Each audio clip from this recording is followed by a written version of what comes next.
Are we gonna, we just look at our own agendas, or do we have an agenda up? I'm good either way. Nancy? Are we gonna have, just look at our own agendas, or do we? I would think just look at our own agendas. I can pull it up if I need to. Okay, Chair, we are officially live. Okay, welcome everybody. I'm Stephen Hendricks. I'm chair of the Urban Forestry Commission. And first of all, I'd like to everybody do a quick round robin introduction so we can see who's on with us. And let's see, I can't see everybody on the screen, but let's let the commission introduce themselves first so we're clear on that. And then I'll start out. Stephen Hendricks, the chair of the Urban Forestry Commission. Amy? I'm Amy Smith, the vice chair, Urban Forestry Commission. Perrin? Oh, you're not on. Sorry, still reading over here. Perrin DeYoung, I'm a commissioner, new addition this year. Ed Macy, Urban Forestry Commission. Dawn? Hi, Dawn Chavez, Executive Director of Asheville Greenworks and Urban Forestry Commission member. Patrick? Patrick Gilbert, Urban Forestry Commission member. Sharon? Sharon Summerall, Urban Forestry Commission and PRC representative. Cecil? Cecil Bothwell, Forestry Commission and agitator. Okay. All right, let's see. I don't think Roy Smith's on today. I don't see his name. So, all right. What about, did Patrick introduce himself? Yeah. Patrick, Oh, sorry, I missed it. Patrick did. So, let's see. Who's on with the city? Hey, Stephen, it's Mark. City staff. I'm Nancy Watford. I'm site engineering coordinator and the staff, one of the staff liaisons to the Urban Forestry Commission.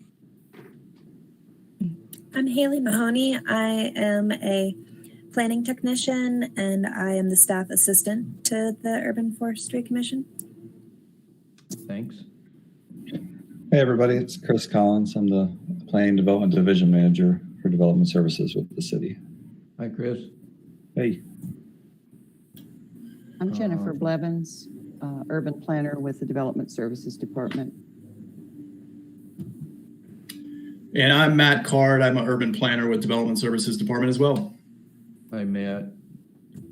Let's see. Is Eric on? Eric Edgerton?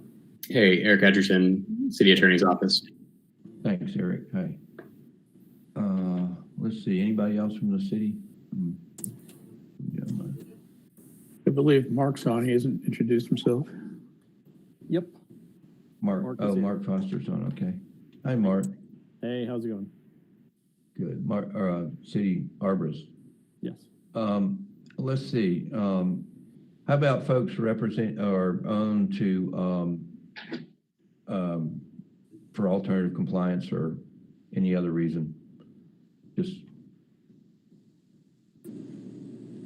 we just can do it randomly, I guess, because I'm not sure where we are.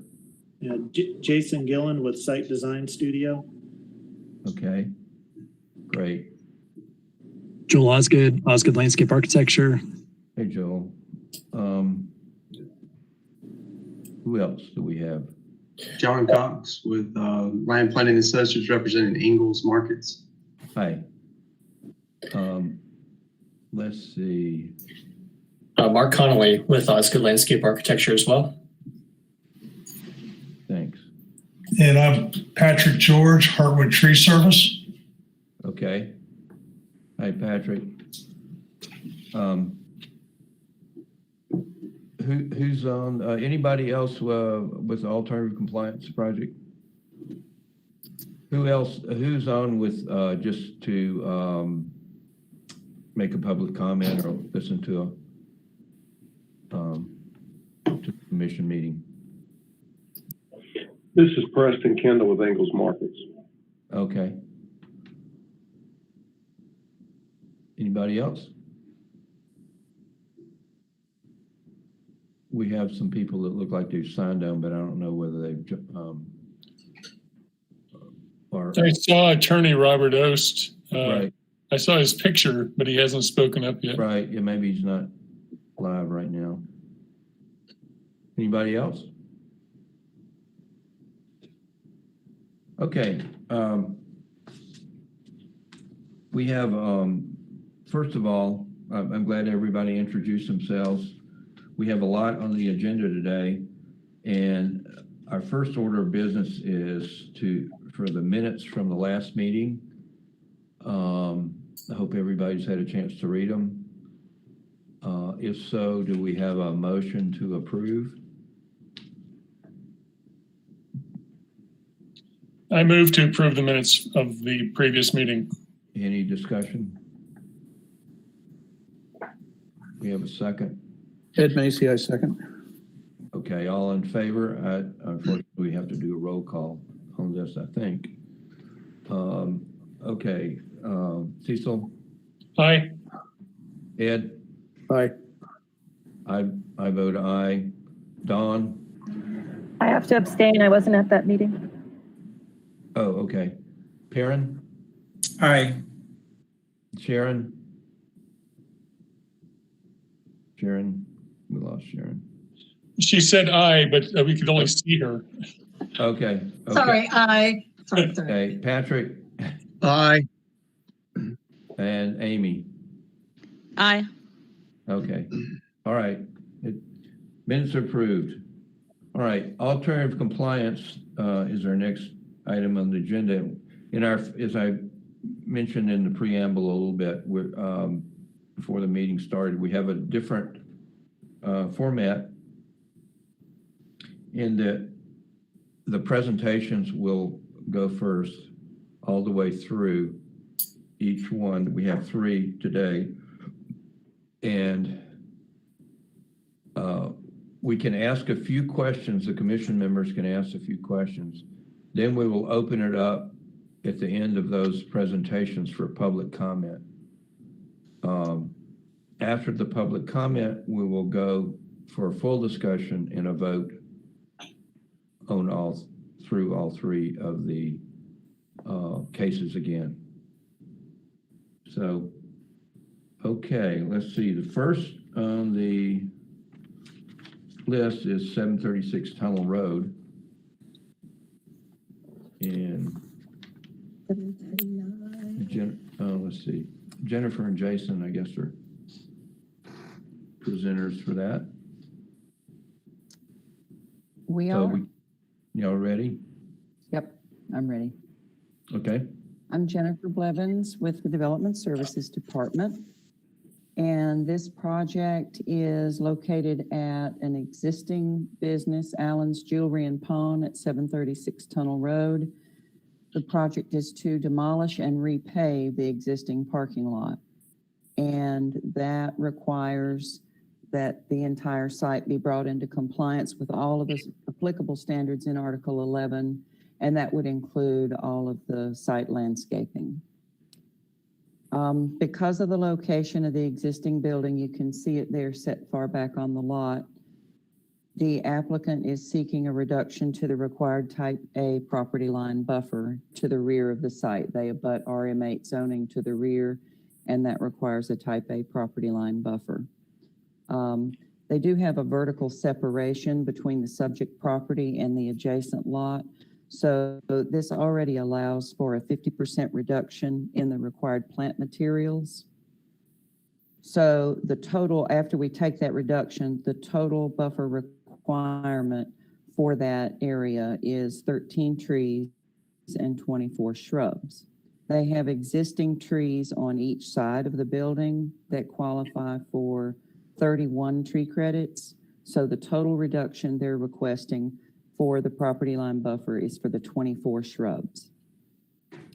They are also seeking relief for some of the required street trees, street buffer shrubs, and parking lot landscaping. They've been working with a representative from the North Carolina Department of Transportation who has asked that the maximum sight distance possible be maintained at their drive entrance. Their concerns about the potential for accidents at this location are due to the combination of the blind curve and then the sloping roadway to the east of the subject lot. So the total reductions they're requesting are 2 street trees, 13 street buffer shrubs, and 2 parking lot shrubs. That concludes my report, and I'm happy to answer any questions. And we also do have Jason Gilland, the landscape architect for the project, available for questions as well.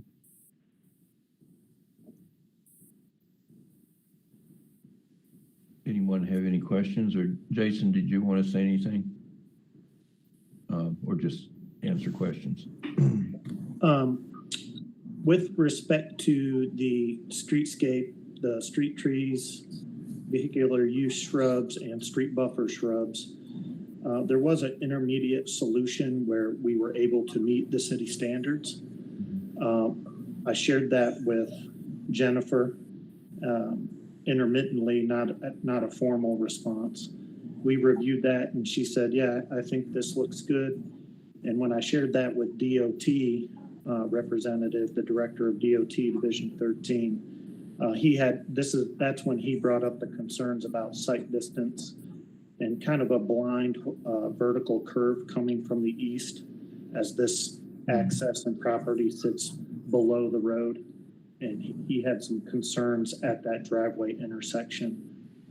So we revised that interim solution to what's reflected here. He was satisfied with that, and that is what we resubmitted to city staff. So that's what you're looking at here today. You would be able to see under some of those trees to the east? Perhaps, are they? Yeah, right now we're clear in the sight distance triangles all the way from the right-of-way line to the road. Okay. Our interim solution had trees between the sight distance triangle and the road. Mm-hmm. He was still concerned about those trees and the fact that the grade is climbing to the east. Yeah. Or, you know, possibly not being able to see through the canopy and the ground along with the required shrubs. So right. This is reflecting what his concerns were and what he would prefer to see from a DOT perspective. Okay. All right. Any other questions before we? Yes, this is Ed. Can you tell me what species are being used as the small deciduous street trees? Yes. I'm going to zoom in on my other machine.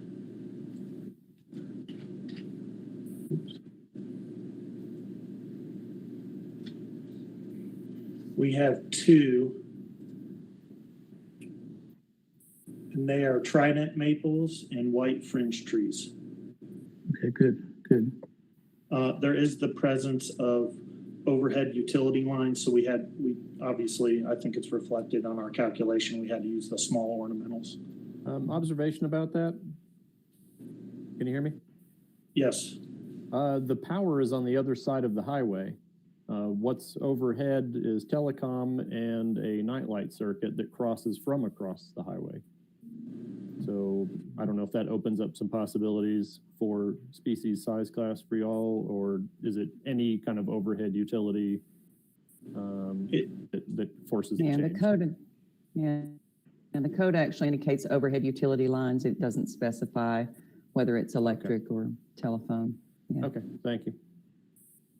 Mm-hmm. All right. Okay, no more questions. Let's move on to 780 Hendersonville Road.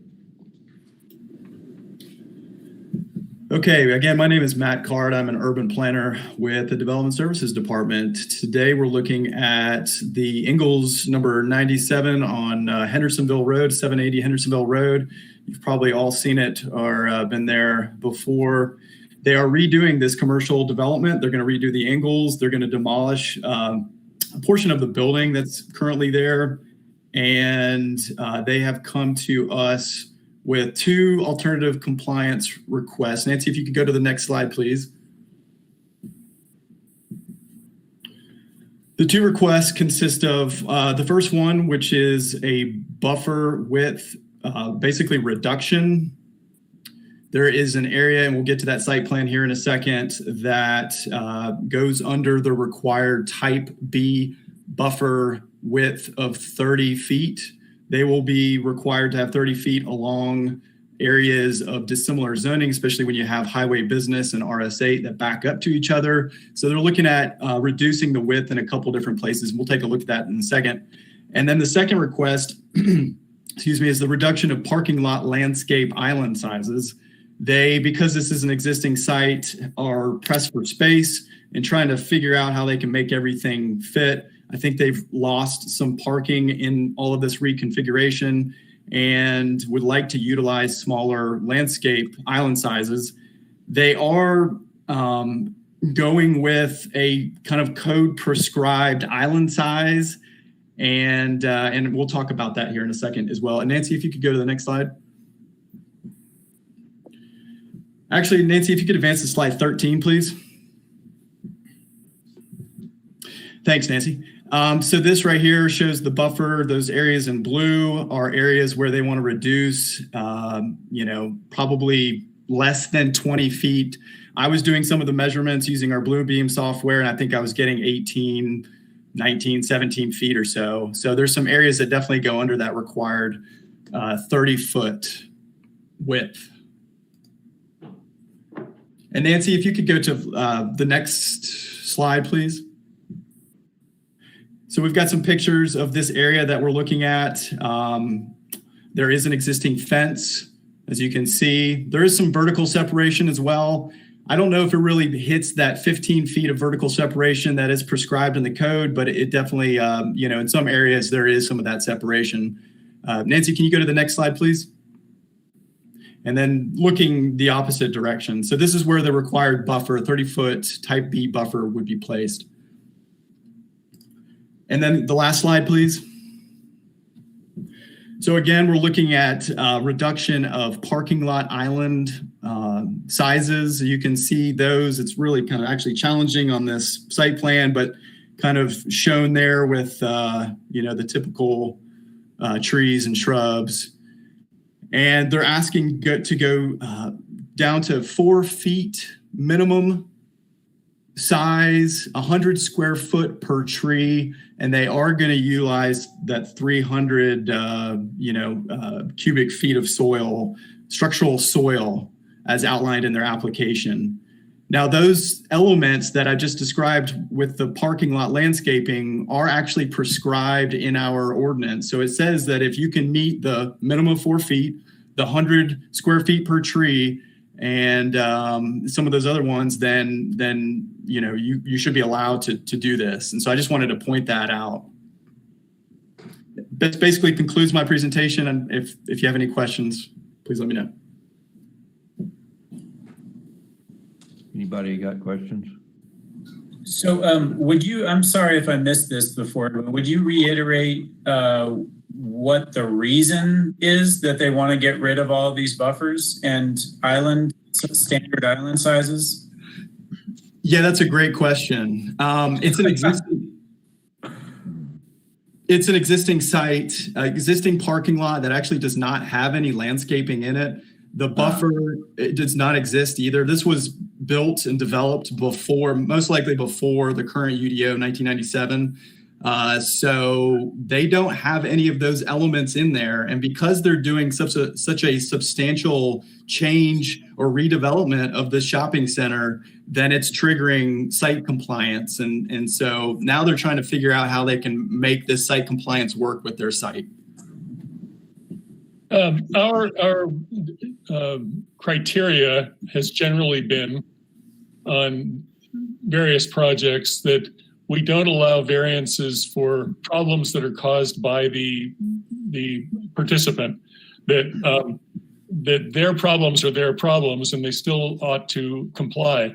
And it seems to me that be like Ingles is deciding to use more of their property for other uses, and therefore they are constricting the amount of parking because of wanting to put a gas station there. I don't understand why we should relent on the demand for tree canopy because they want to have a big gas station. As a point of information, I think all the commission members got it, but there was an email last week from Jeffrey Hebron, who's on the sustainability committee. He's been working with some folks in the Shallow neighborhood there, and they have been, he made a point of there's a lot of runoff coming off this parking area down into that area. So just a point of information.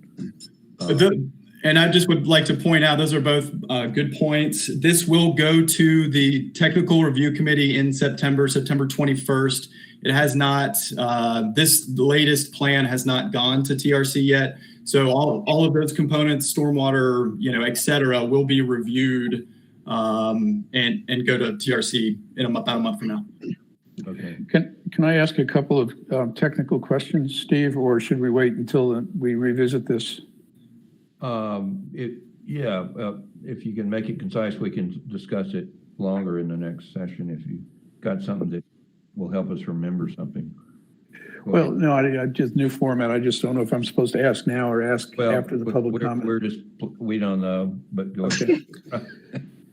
Well, two questions. Again, I can't tell what species are being put in the islands in the parking lot because of the scale of this drawing. I just can't pull it out. So if you could tell me that, that would be useful. And then my second question is the recipe for the structural soils. Structural soils are a big red flag for me because they're mostly structure and not soil, and trees don't perform very well in them. There are other alternatives, but I'd like to know if you could tell me what species and what the recipe is for the soil. Yeah, both good questions, Ed. Thank you. John Cox is on this call. He's the landscape architect, works for Ingles Market, or his firm does. And so he probably would be better to answer those questions than me. This is John. Actually, Clay Mooney with Design Associates was the landscape architect. I'm the civil on the project. I do have that pulled up. I can tell you quickly some of these species we have. Thornless honey locust, red maple. Let me see. I'm just having to go back and forth. River birch. I believe that's predominantly what is in the parking lot islands. I think that's what you're specifically asking. Is that correct? Right.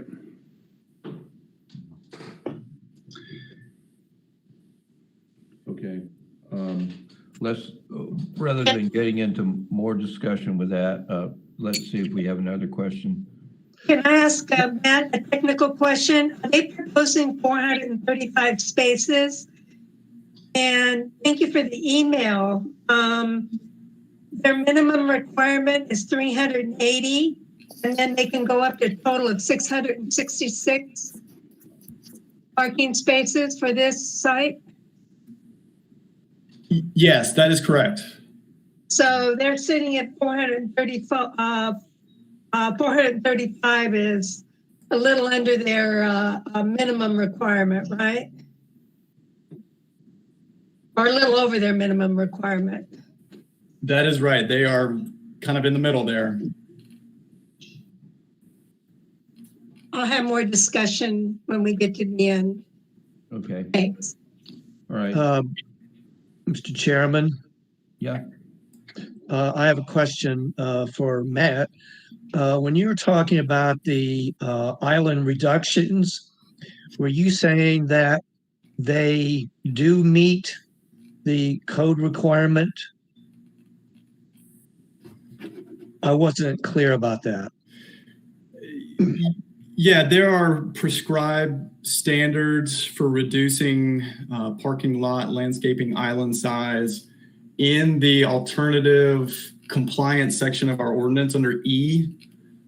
And so if you look under E3 in the ordinance, you'll see just a few items that if they meet that, the way I read it, if they meet that, then they can be allowed to reduce per what that standard is saying, per the code. All right, I think this point might be arguable though, because if they're using structural soils, they're really not meeting the soil volume requirement. They're filling most of that space with structure. And in that parking lot environment, using those species, be analogous to planting the trees in a desert without any soil.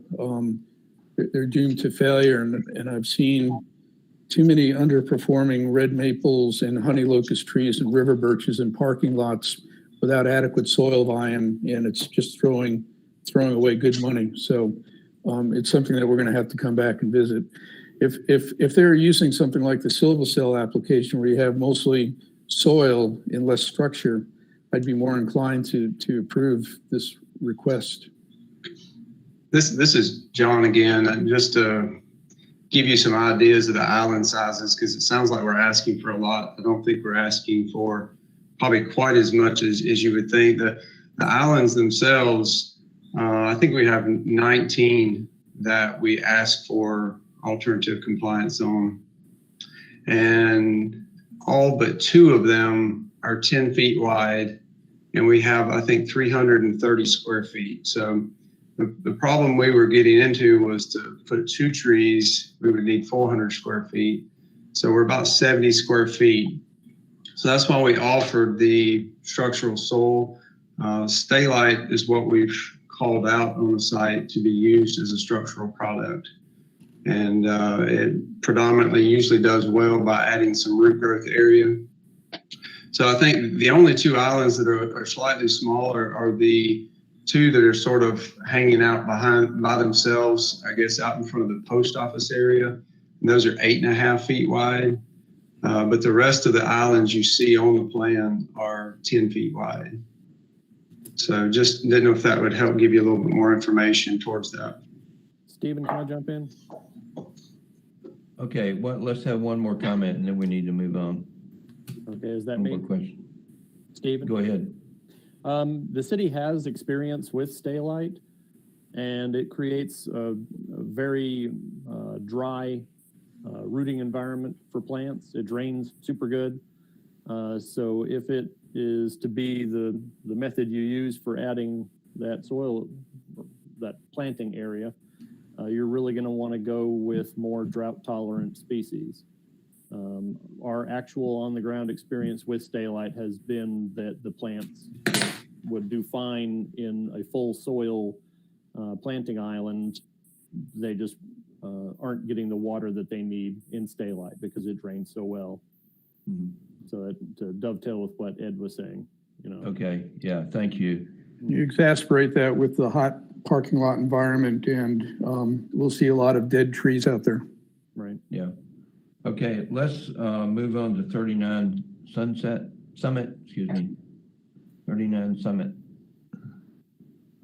Sunset Summit. Who's going to speak for 39 Summit? Joel? I will start just Okay, with a brief, that's right. Yeah, just with a brief That's introduction as to why we're looking at this. This project is one that was continued from last month.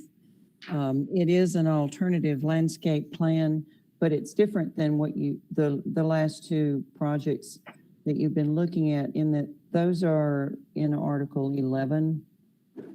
And the requirements here come from Article 12, which is our steep slope and ridgetop environmental protection section.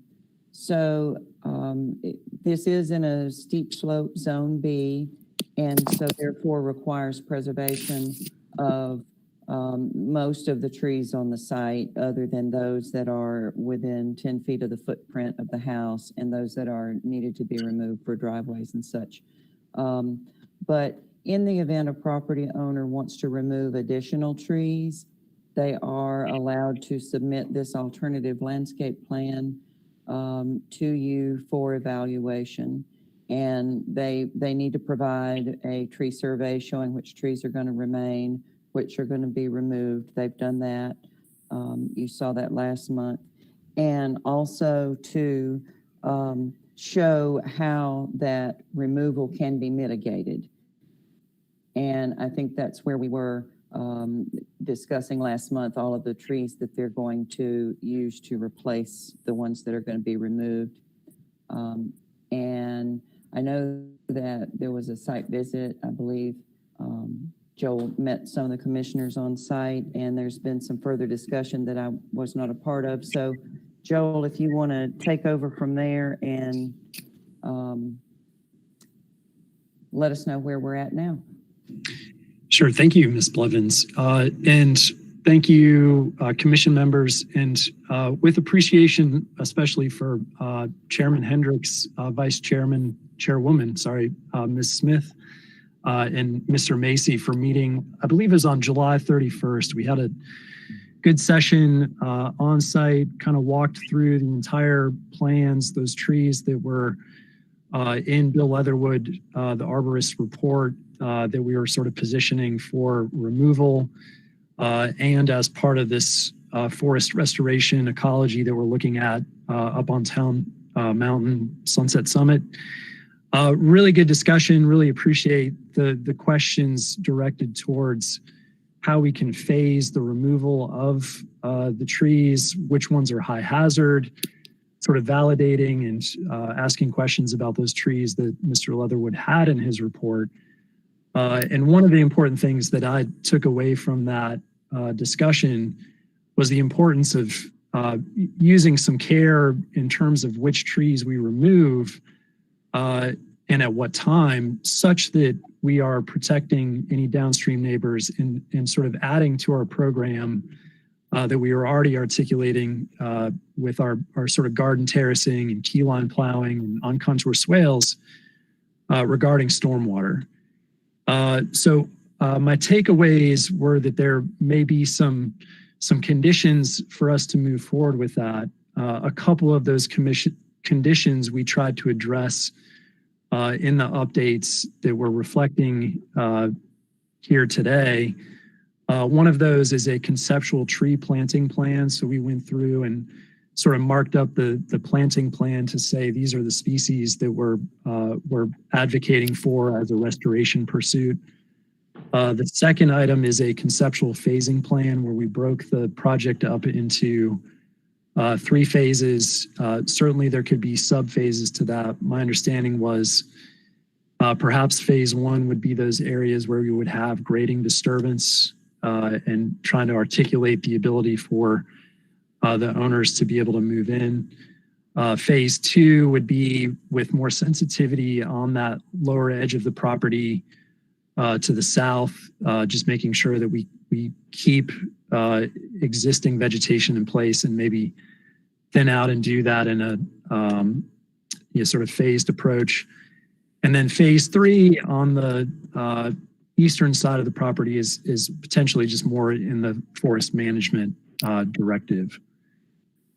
So I think we also, Nancy, if you maybe flip a slide, I believe we have, and maybe it didn't make it in, but we had, oh, there we go.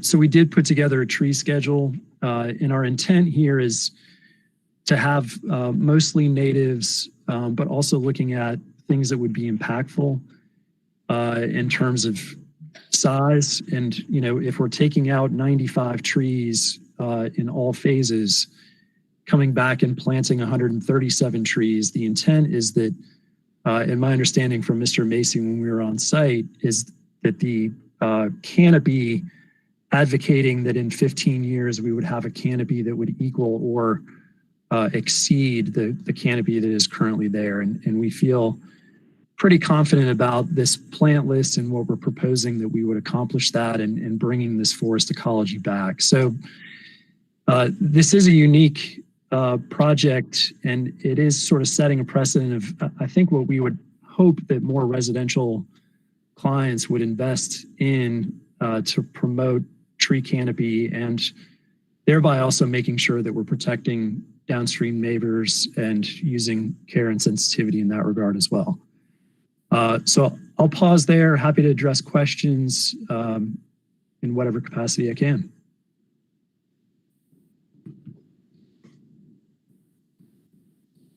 Any questions? Joel?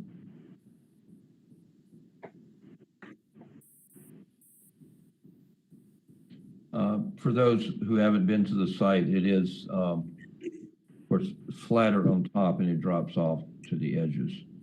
So give you an idea of topography.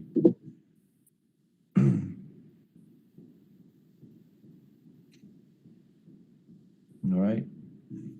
Okay, no questions. We will pick it up in discussion then. Now is our time for public comment on the alternative compliance projects. So if we're experimenting with a new methodology here, a new format at least. I guess we will just go in the order of the projects that we reviewed. First, the Tunnel Road project, and then Hendersonville Road, and then Sunset Summit. So if there's any public comment on Tunnel Road, now is the time to voice your opinions or concerns. Yeah, and Chair Stevens, so we do not have anybody in the caller queue, but we do have a little bit of a unique situation. I think we have Bob Oath that wanted to speak on one of the items. Okay. I believe he's on for Sunset. I mean for Summit, excuse me. Sunset Summit. Yes, but other than him, there's no callers in the queue for any of the items.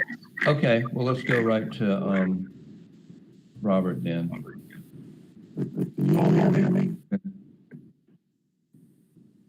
Robert? Can you all hear me? Uh-oh. We got a little technical problem with the... Coming across very garbled. With the sound. Can you all hear me?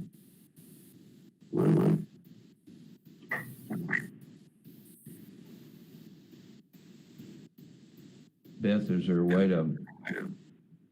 It seems like his microphone is garbled. Bob, you may need to leave the meeting and come back in. That can work sometimes. Yeah.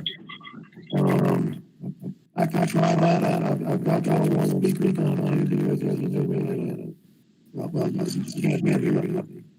Also, if anybody's not speaking, if you can mute yourself, that might help as well. Feedback. Dawa is calling Bob to troubleshoot, so we'll work on it. Okay.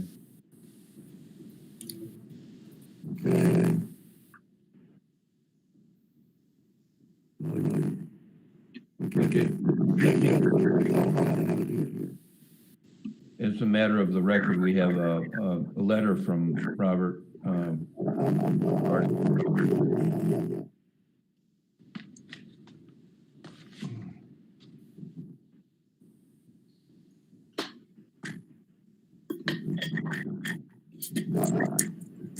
I also have one public comment to read for when we get to 780 Hendersonville.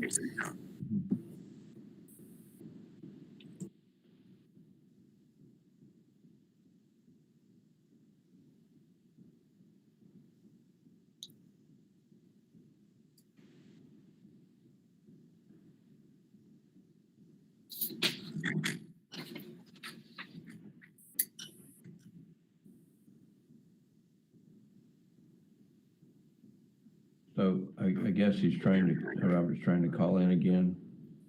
No luck. And I think he was going to speak on 39 Summit. Did we want to read the comment for 780 Hendersonville while he's troubleshooting? That sounds good. Okay. All right. So for 780 Hendersonville, we have a comment from Jeffrey Hebron. Greetings. I am writing regarding the alternative compliance application for the Ingles development on Hendersonville Road. For the last 4 years, I've been working with the Shiloh Community Association on their community vision and plan with an emphasis on natural environment. Their community garden property has been under threat and impacts from stormwater that has eroded the stream banks. The main source of storm flow emanates from the Ingles parking lot upstream. We have met several times with Ingles and provided lots of resources and options for low impact development, yet they have indicated no progress in providing alternatives. The current plan provides a minimal shade in the form of tree islands, and now they even want to reduce that. For a city with a comprehensive plan with an interwoven equity and harmony with the natural environment as themes, Ingles can do better with this development. The parking capacity is rarely ever reached at this location, and I've discussed with providing even less parking to reduce impervious surface and introducing more tree cover and more stormwater control. Granted, as an existing development, it is not subject to current stormwater guidelines. It should at least not be subject to any reduction in other environmental standards that will not reduce negative impacts downstream to the historical African American Shiloh community. I urge the Urban Forestry Committee at a minimum to hold Ingles to existing standards and ideally seek alternatives to reduce stormwater, increase tree canopy, and reduce urban heat impacts with a focus on the former. Thank you, Jeffrey Habron. Okay.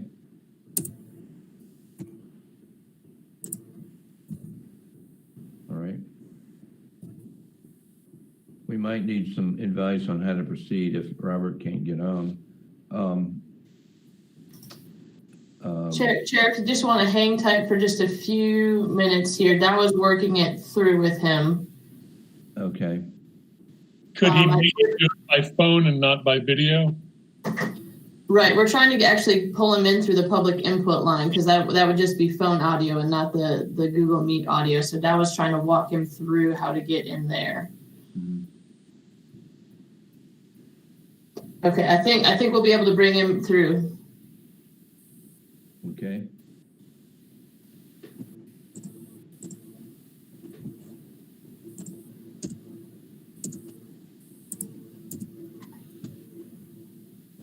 He's got a real phone.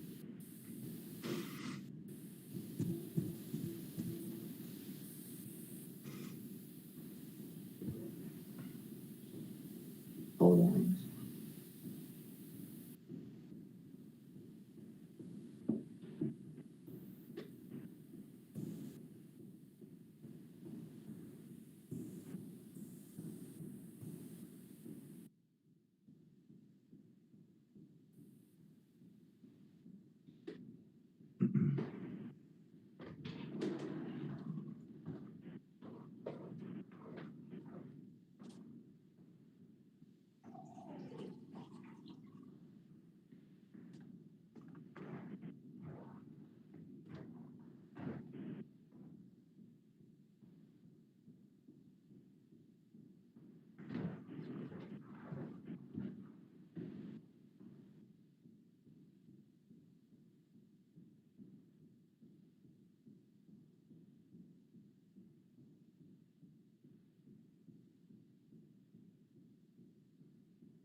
I think he's trying to make a comment through the phone line, but I don't know that we can hear him. He's muted. Robert, you're muted.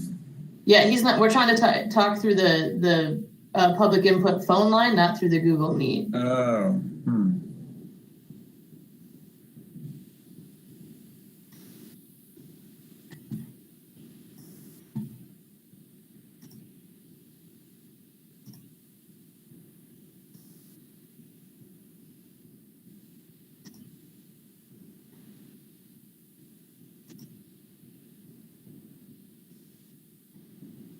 Still no sound on this end.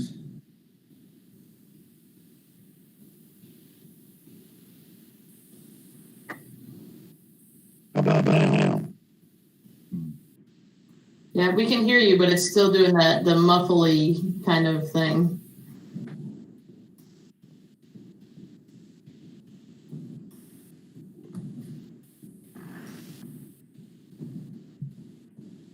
Can anybody hear me? There we go. No, Bob, use the phone, not the computer. We got you pulled through on the phone. Okay, can you hear me?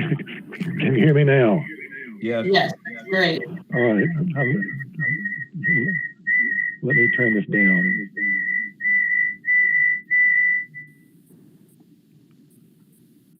Can you hear me now? Yes. Yes, that's perfect. Okay. All right. Sorry. I hope I haven't used up all my 3 minutes with these technical issues. Thank you, members, Chairman Hendricks and members of the Urban Forestry Commission for the opportunity to speak to you today. I've got about 3 devices open on my desk here. Thankfully, one of them works. As Ms. Blevins said at the beginning of this matter, this is not really an alternative compliance matter. This is an alternative landscape plan, and it's a situation where the commission has got the authority to permit or not permit or to attach conditions to the proposed removal of trees.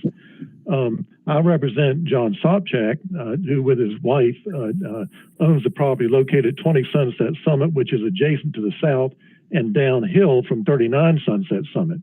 I sent the Urban Forestry Commission a letter last week detailing our concerns, and those are that because Mr. Sopcheck is a downhill property owner, and it's a pretty steep drop-off, dropping 80 feet in a fairly short horizontal distance, he is concerned that the removal of 97 mature trees at one time will cause an increase in both the volume and velocity of the runoff from the property, posing a risk of damage not only to his property, but also to the roads and drainage structures on downhill on the mountain. And you don't need to look very far down the mountain to see what kinds of problems can result from excess runoff.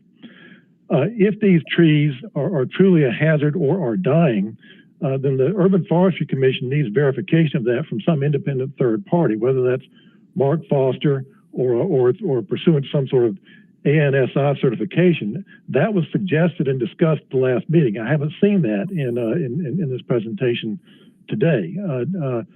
Secondly, trees that are not near the house or buildings really don't pose a hazard. If they fall, they're not going to fall on anybody or any buildings, and even material on the floor of the forest does its part to mitigate runoff.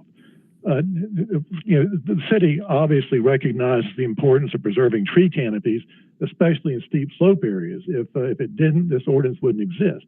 And the objectives of the ordinance are stated in the goals, are stated in the goals that are at the beginning of the ordinance, and that's why the ordinance exists. And it's also why the city is considering a tree canopy preservation ordinance in addition to the steep slope ordinance.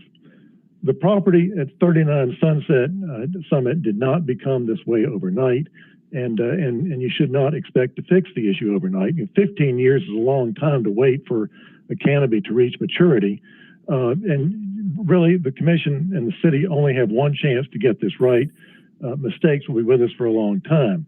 Mr. Sopcheck and I recognize the need to remove the trees that are dying or that pose a hazard, but any determination to this effect really needs to be verified appropriately and removal undertaken selectively and slowly. We'd be glad to answer any questions. I do see that Mr. Osgood has proposed a phasing plan, which I didn't see last time. We're happy to hear more about that. So anyhow, unless you all have any questions, I'll stop and stand by and see if there's anything I can respond to. Thank you, Robert. Sorry for the technical difficulty.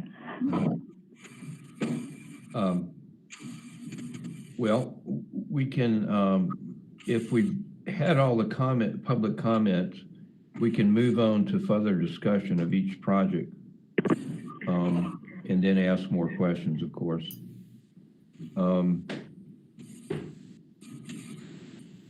Any more public comment for anything? I think. Yes, if I may make a comment, this is Patrick George, Harper Tree Service. Okay. So in my 41 years of business, I have rarely seen such detailed plans that look to the future on a planting like this. Now, obviously, the loss of the existing canopy is a short-term blow. But the reality is the long-term planning of putting in a landscape that's full of native trees, which most of the trees that we're talking about removing there are non-native, gets you away from being strictly, let's preserve what's here at the moment and let's grow the future. You're putting in trees and plants by an individual that will more than recover what's lost in this and sets that future site up for lack of problems that beset the invasive species that we have there. So it's just, my hat is off in a major way to the planning of this, the idea that they want a better canopy than what they have now. It's nice to have the canopy they do. He's identified the dangerous trees, and it's just, you have an opportunity to look forward facing rather than just, here's where we stand and we're not doing anything different. So although I appreciate that we have the ordinance in place, it makes all the difference in the world.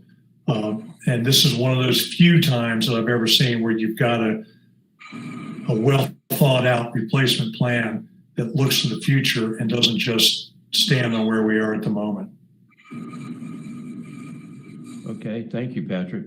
Thank you. All right, let's proceed to 736 Tunnel Road, and we'll go through and discuss, and then we'll vote on each one as we go through or make recommendations as needed. So 736 Tunnel Road is up for discussion.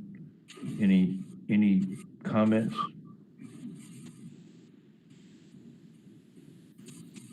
Well, it looks better than it did. That is for sure. This is going to be a welcome addition.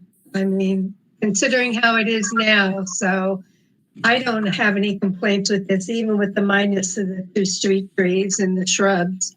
It's going to look 100% better. This is Ed. I agree. I think that we need to make a note that we have to clarify the issue regarding trees growing underneath non-electric carrying power utility lines. There's really no conflict with the lines that are there, but the vagaries and the language, I think as we move forward and start revising that chapter, we need to make a note to address this issue. And with that, I move that we approve this as presented. Okay, do we have a second on that? Cecil here. Okay. Sorry. All right. I yield to Sharon. Any more discussion?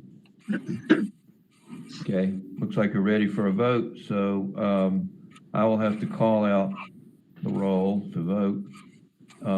Cecil? Aye. Ed? Aye. Karen? Aye. Sharon? Aye. Dawn? Aye. Amy? Aye. I vote aye. Did I miss anybody? Okay, the motion passes. Patrick votes aye. Patrick, I'm sorry. I didn't see you on the screen. Okay, the motion passes and we're as presented. So we're on to 780 Hendersonville Road, the Ingles. So any discussion there? This is Amy. I just had one question actually after looking at the plan again. I don't know if they're still on, but the piece of building right there next to that buffer section, that's existing, correct? There's no change to the building there? This is John again, John Cox. Actually, if you're familiar with that site, there are 2 equally sized retail buildings on the left side of that site. To the right of the post office, there's sort of a breezeway there, and everything behind that breezeway to the rear of the property would be torn down. So that building that you're seeing, the tenant space is 21,000, actually is a proposed building. if that answers your question. Yes, it does. So basically you're saying that then the client is creating a condition where the buffer won't be big enough. And unfortunately that does fall into some of our criteria. Where was the site, condition created by the applicant? Yeah, we originally looked at using the original structure. We're trying, Ingles is trying to, if you've been to that site, that where the gym used to be there, it's sort of in a dark hole back there. So the goal of this was to try to open the site up a little bit, create a nicer set of retail shops to the left. We looked at using the existing building. It was a very odd building with a lot of odd roof lines and column lines. And so then we just went back and looked at potentially scrapping that and building a new building because it would ultimately be easier than using that. The curb line you actually see on the left is actually better than what is out there today. So we will be removing some asphalt that is there. There's obviously no landscaping there currently. We would be, as you can see on the landscaping plan and the plan shown, we've added as much landscaping as we possibly could in that area.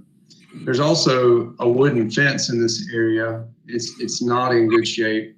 And so we'll be removing that fence and then replacing it with a new fence equal to that. I have two questions. One is if there's been a runoff problem below this parking lot, have you considered using pervious surface instead of impervious surface for the parking area? That's like the way of the future. And have you considered making the new building smaller if parking is an issue? Yes and no. We did actually, Mr. Hebron that gave the public comment, we met with him at the neighborhood meeting and discussed many options with him. And one of the things he did bring up was pervious surfaces. And the problem that we've had is we've implemented pervious surfaces, several sites in Hendersonville. Merriman Avenue has a few. We put pervious surfaces around the islands to gain that. And the problem that we've encountered in this is they're not durable. And within 5 to 10 years, they're falling apart and we're having to redo them. So that's what we've strayed away from those pervious surfaces just because of the durability of them. What was your other question? I'm sorry. Have you considered making the new building smaller if parking is a problem? We have not. I mean, obviously, we're actually at a net reduction of probably 20,000 square feet on the site. And we've added parking in between the two sets of shops. So where the old set of shops was, we've only, I believe they were about 40,000 square feet. We put 21 back. We did add parking in there to service that. The problem that was encountered before was because of the L shape of that shopping center, there wasn't enough parking in that corner to actually service those buildings. And they, in essence, became unrentable back in that corner. So the reason we've opened that up, and we really did try to put the islands in as big as we could and maintain all the flow paths on the site, keep the traffic patterns the same, and get the islands as big as we could and put the trees in the best we could as well. But obviously we got down to it and we were just a little bit shy on most of these islands. Thank you. I have a question and a comment. On your old PRC application, do you know if your new application is going to still have 435 spaces? I know you've added an additional south side of parking. Have you included that south side parking into your total count? Yes, ma'am. The parking number that's in there, it counts everything that you see on the site. Yes, ma'am. Okay, and a comment is, I'm a landscape contractor and I've maintained for years trees and parking lots. And I'm going to make a comment on your previous Ingles trees and parking lots are doing by and large very poorly. And the species that you have chosen with the size that you've got they're going to be struggling for water. And I don't see any drip system or any type of maintenance. And most of your trees just starve for water and attention. And the canopy on them is way smaller than it should be. And your trees struggle on your parking lots. And that's my opinion on that. I'm kind of with Sharon on this, and I think that, a well-designed system that would provide soil volume and appropriate tree species for parking lots would accomplish several things. Number one, we would recover some canopy in an area that doesn't have any at this point, but also addresses some of the stormwater issues. So, and I think if this design came back to us with something like the Silva-Cell system, we could live with the smaller islands, and you put in appropriate tree species for parking lots, and at least in my mind, it would make all the difference in the world. And even though we're not meeting the buffer requirement, I think that what you're showing us is an improvement compared to what it is today. Mm-hmm. And I could live with that if we had a better designed parking situation with appropriate soil volume and the right tree species. Yeah. So given that, and I don't know if there's more discussion, but I'm inclined to make a motion that we deny this request. This is John again. Is there a way to gain approval with a condition? And the condition would be that you specify the tree species you desire and using the Silva-Cell system rather than being denied and then having to come back again? We could throw that out to the group. I don't know if I want to specify the tree species, but there are species that do a lot better in parking lots than the three that are chosen or specified. And a condition to use the Silva-Cells, I think would do it for me. So you come back to us with a tree species and with a Silva-Cell design, I would be inclined to approve this conditionally. I agree with you. You come back to TRC anyway. You've got to run through the whole process anyway through TRC. Was there a reason that you needed this approved prior to your TRC application? TRC was canceled for this month, so that's how we ended up on the agenda that way. What do you mean canceled? I just was there today. There was no August there's no Labor Day meeting, I think is what it is, and that was the next one we were available for. So it pushed us into later on, and then this got scheduled prior to that. I know that's strange. Yeah, I have a quick comment. This is a pretty awful parking lot existing, pretty forlorn there with nothing in it. So any proposal there is somewhat of an improvement. I'm wondering why you couldn't have some islands further over more in front of the Ingles, existing Ingles, because a section is left out there with no islands. Yeah, so to answer that question, not that we're doing the bare minimum, but based on code, we went to the line that we were required to go with code, just to prevent having to spend the additional money on islands in that area. And I understand that, but we're not. You're usually when people come in for alternative compliance, sometimes there's a trade-off. They offers some more mitigation to compensate. I have 8 years of experience on city council, and my experience has been during that time that Ingles never wants to put trees in front of their signs. They're afraid that people will turn in at the street with the big Ingles sign and not be able to find the building. They never want to put trees in front of their signs on the building. That's the reason for this. I am absolutely sure, no matter what the arguments are about where they put the islands. Well, it seems like, well, let's have a little more discussion. Our options are, we could vote to deny, which would mean, but we would ask for changes so that it can come back next time. Because we can't, I mean, it's continuance. It's not a complete denial. It's just a continuance. Or we could approve with recommendations. So, or approve as is. I think those are our three options. So, from my perspective, I agree with Ed's analysis broadly, but I would like to see that in writing on the official thing and not just be a recommended change.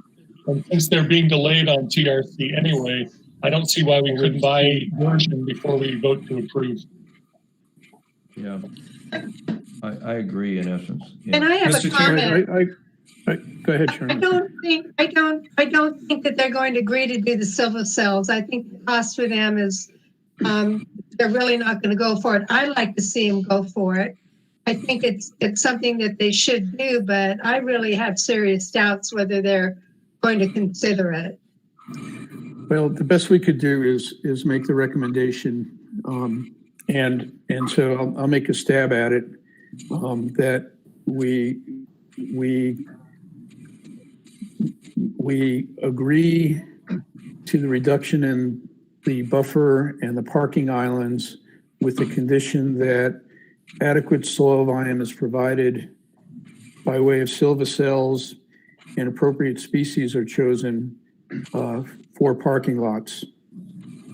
I would add to that, consider putting some more islands over on the south side in front of the existing Ingles, in lieu of not having the adequate buffer, so that we're at least picking up a few more trees. Okay, Mr. Chairman. Go ahead, Ed. Ed, you go first if you're trying to finish what you're saying. Yeah, so we're saying three things then. Appropriate soils is provided by silva cells, appropriate tree species, and additional islands to compensate for the loss of buffer. Yes. And how many islands would that be, Steve? Well, at least 3 or 4. I don't have the thing in front of me, but. So should I put that in the form of a motion then? Yes. Okay. So this is a motion that we approve this request, provided adequate soil volume is provided by way of silva cells, appropriate tree species for parking lots are chosen, and additional islands are provided to compensate for the loss of buffer. And if you want to run the species by us before the next alternative compliance request, we'll be glad to take a quick look at that. We don't want to blindside you at the next meeting. So that's my motion.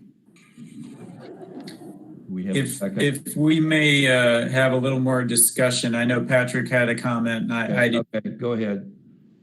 Go ahead, Patrick. I actually have a question of Cecil. I believe what you were saying, Cecil, is that rather than approving with conditions, that you would rather see the changes in writing before we approve. Is that correct? Well, that's what we're asking for in this motion. Well, no, actually, yes to Patrick, and no, that's not what this motion says approve, considering if they provide the right soil, the silva cells, and the right species. That doesn't give us the opportunity to examine the species. My sense would be to have them come back with a list of the other species and with the silva cells and with whatever those changes are, and have it, then we could approve it then. But if we approve it now and with the changes, it seems to me they don't have to come tell us what they're planning. No. The motion, Ed, would you restate your motion? Your motion calls for a continuance that they come back with these things at the next meeting. That's not exactly what I said, but that's, okay. I'll revise my motion to say that. Okay, all right. I thought that's what you were asking for. Sorry. I'll second on that basis. Okay. Well, before we proceed to a vote, I would like to just add my voice to the discussion part of this. I think all the suggestions that are being put forward are constructive and helpful. After the comments from the resident of Shiloh that we heard, any reduction in impervious surfaces is very difficult for me to accept in this parking lot, given the current condition of the parking lot, the enormous financial resources of the company, and the existing impacts to the neighborhood. So, I just want to add to everything that's already been said that I have real reservations about any reductions in pervious surfaces. So, for example, islands conforming with the ordinary standards that would be required of parking lot islands would be a priority for me.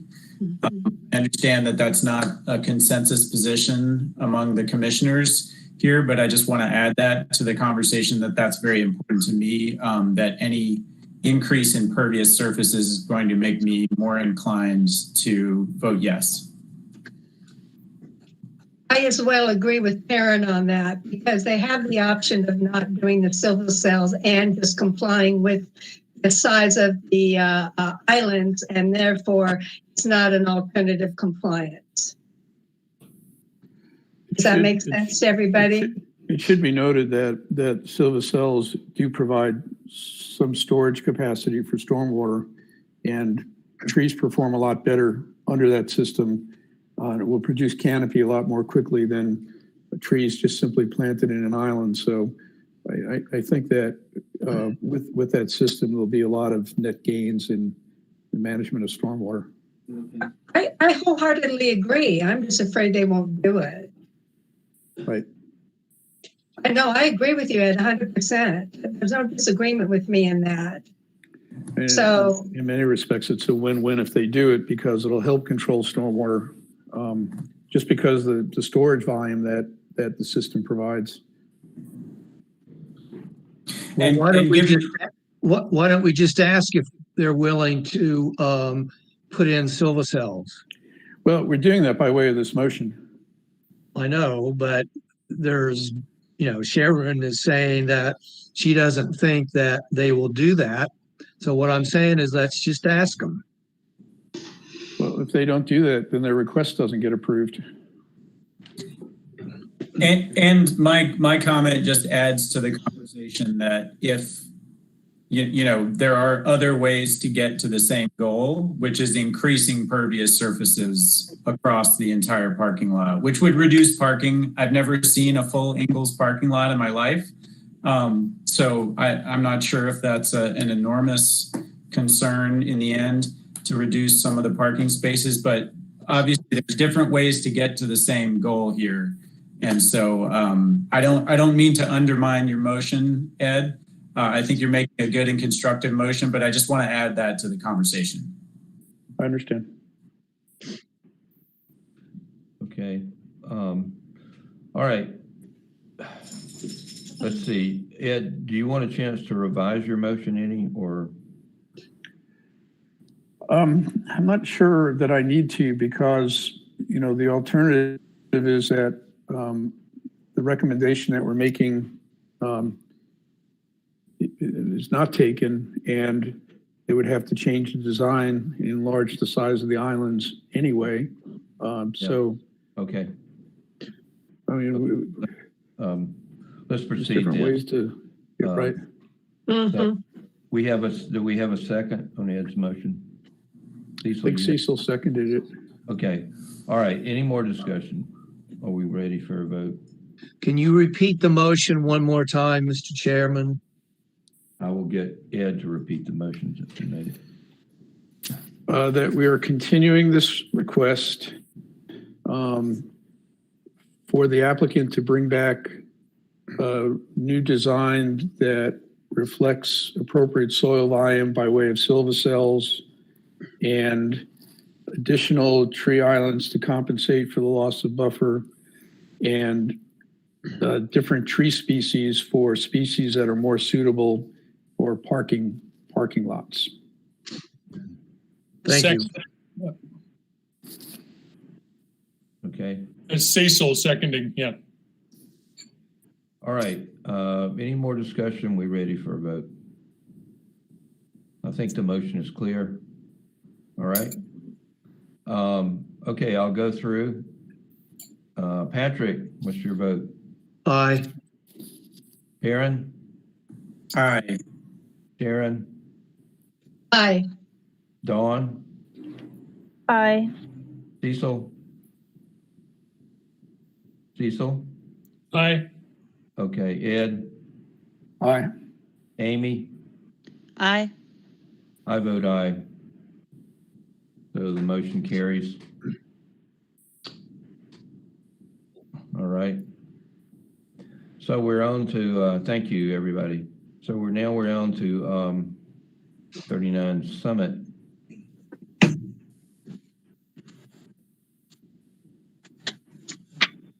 Sunset Summit, full name.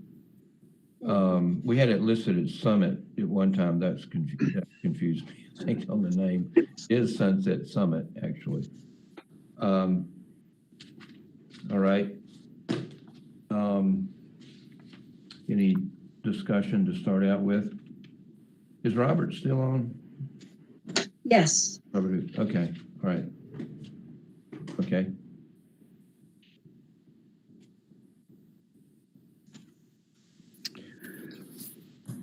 I'm interested to hear the take of the folks who went on the field trip, what your responses are to the proposal that's been reviewed here.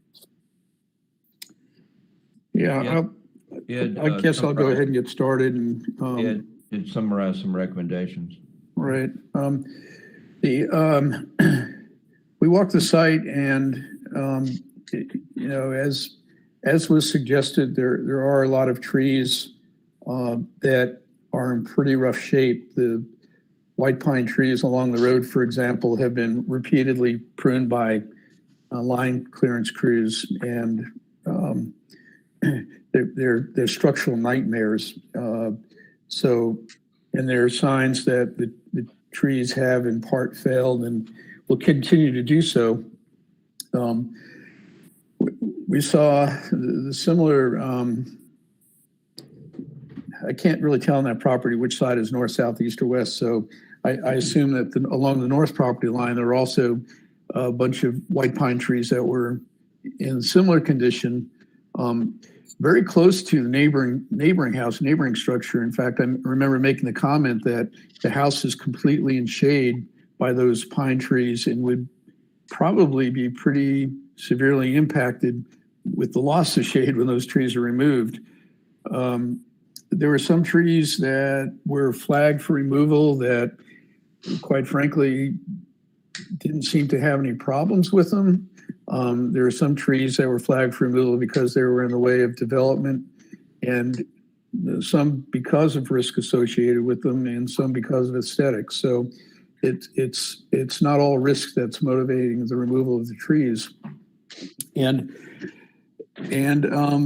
by and large, most of the trees are on the flatter part of the property. So many of them, there's some that were on slope, and there were a couple I saw that were on slope that really didn't need to be removed. So we sort of, after walking the site, put together a list of elements that we thought could be put into a restoration plan that could allow for the removal of some of these trees and replacement over time. So if Steve, you or Amy have some comments before I go through this list, or I do you have want me to one just quick comment. The general idea on the recommendations, overall, we would want to have a phased-in plan that would result in zero net runoff. I think that's the bottom line. Don't want to increase runoff from the site. So any phased-in plan should meet those requirements so that we're not producing a problem off-site. I think we're in agreement on that. Amy, did you have any comments before I go into this sort of list of recommendations that we've generated? No, I'd say go over that and then Okay. we'll see if there's anything else. Okay. We discussed the development of a phased approach to removals. Staggering removals, a stand at a time, or staggering within stands as appropriate. So we're not sort of saying, okay, phase one is removing all the trees along the, I think it's the east property line where the power lines are. Phase two is removing all the trees along the north property line. But we're saying that some trees are better than others, and some triage could be conducted within the stands so that there is some staggering and less of an impact over time. And we did acknowledge with our conversation on the site with Joel that this may require the construction of an access drive sort of in the northeast corner of the property. I'm not sure if I have my coordinates right. I'm sorry. So maybe I should just avoid the directions, but near the road on the corner of the property to allow access for some tree removal after the property is occupied. One thing that we weren't really sure about, and we raised the point again, is that there's a lot of trees that are in rough shape, but a lot of them don't present risk. In other words, they don't have a target. So we discussed generating a matrix that would help establish tree removal priorities that would reflect the risk, the actual risk associated with the trees, according to those ANSI standards that we've been talking about, that would recognize potential targets and the consequences of tree failure, along with where they might be located on the slope and sort of the potential impact from their removal that would kind of help establish priorities for removing trees. So, with that matrix, you would have trees that actually do present a risk that would be a higher priority than those that are ugly trees, but if they fall in the forest, they're not going to really damage anything. We also talked about identification of trees removed for proposed development or development impacts versus those that were identified for risk, and the integration of stormwater management practices along with tree removals to get to Steve's point. We want to keep all the stormwater runoff on the site so nothing leaves it, including a detailed soil erosion plan. We talked about leaving all the stumpage in place for those trees that are not being removed because of development practices. So the lines of pine trees underneath the power lines and adjacent to some other residential properties, there's no reason to remove the stumpage because they will help leave the soil in place. And then a timeline for the phase plan. So we're glad to see that there's a phase plan in place, and now we're seeing which species are being chosen for replacement, and that's good. But some of these other elements, if they're put in place, I think will allow the restoration that you all are talking about, while at the same time minimizing the impacts to the neighbors. Yeah. I've got this list I can send to whoever is taking minutes for the meeting, I guess Holly or Nancy, so that you can reflect that in the minutes. Yeah. Okay. Any more discussion as far as, I do have a question for Joel. Joel, what is your timeline? I mean, as far as our role, I mean, you've gotten most of our our input. The impact on the neighbor is going to be what you want to help with. Has some discussions with the neighbor, perhaps. I think you were working on that before. And is Robert still on the line? I'm not sure whether he is or not. Yes. Yeah, he's here. Okay. But I just, yeah, I think things are proceeding well. I think we could make a model situation out of this if it's worked out in detail for the kind of restoration we would need in a steep slope, high elevation area.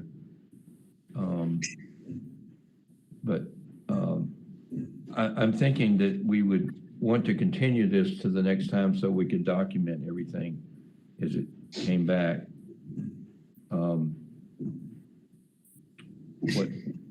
Yeah, so it's a multifaceted question, but I think timeline, my understanding is that the owners, this is a big investment. There's a lot of site work that they're trying to do. Their hope is to be in the house, I think for the holidays, maybe Thanksgiving, Christmas. And so there's still going to be a fair amount of work that will be phasing in terms of the site work out there.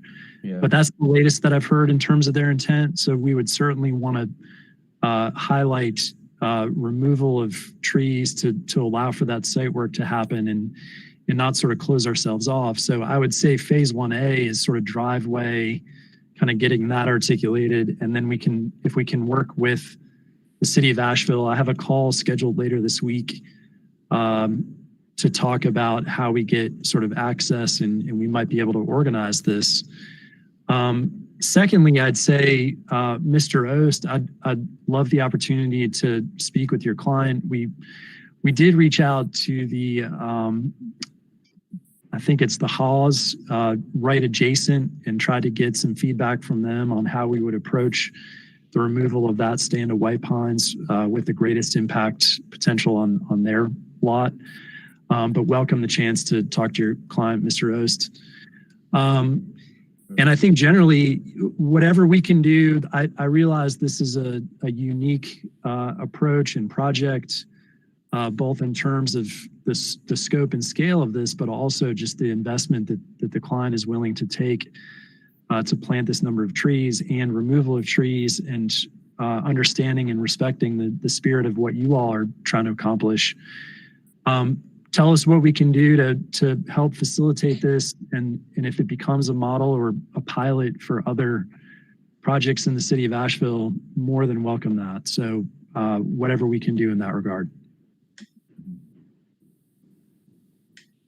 Did that address your questions, Mr. Hendricks? I think so, yes. Thank you. But we'll have to get to whether we're going to approve with conditions or approve as is, or continue and then have you come back to the next meeting with everything documented.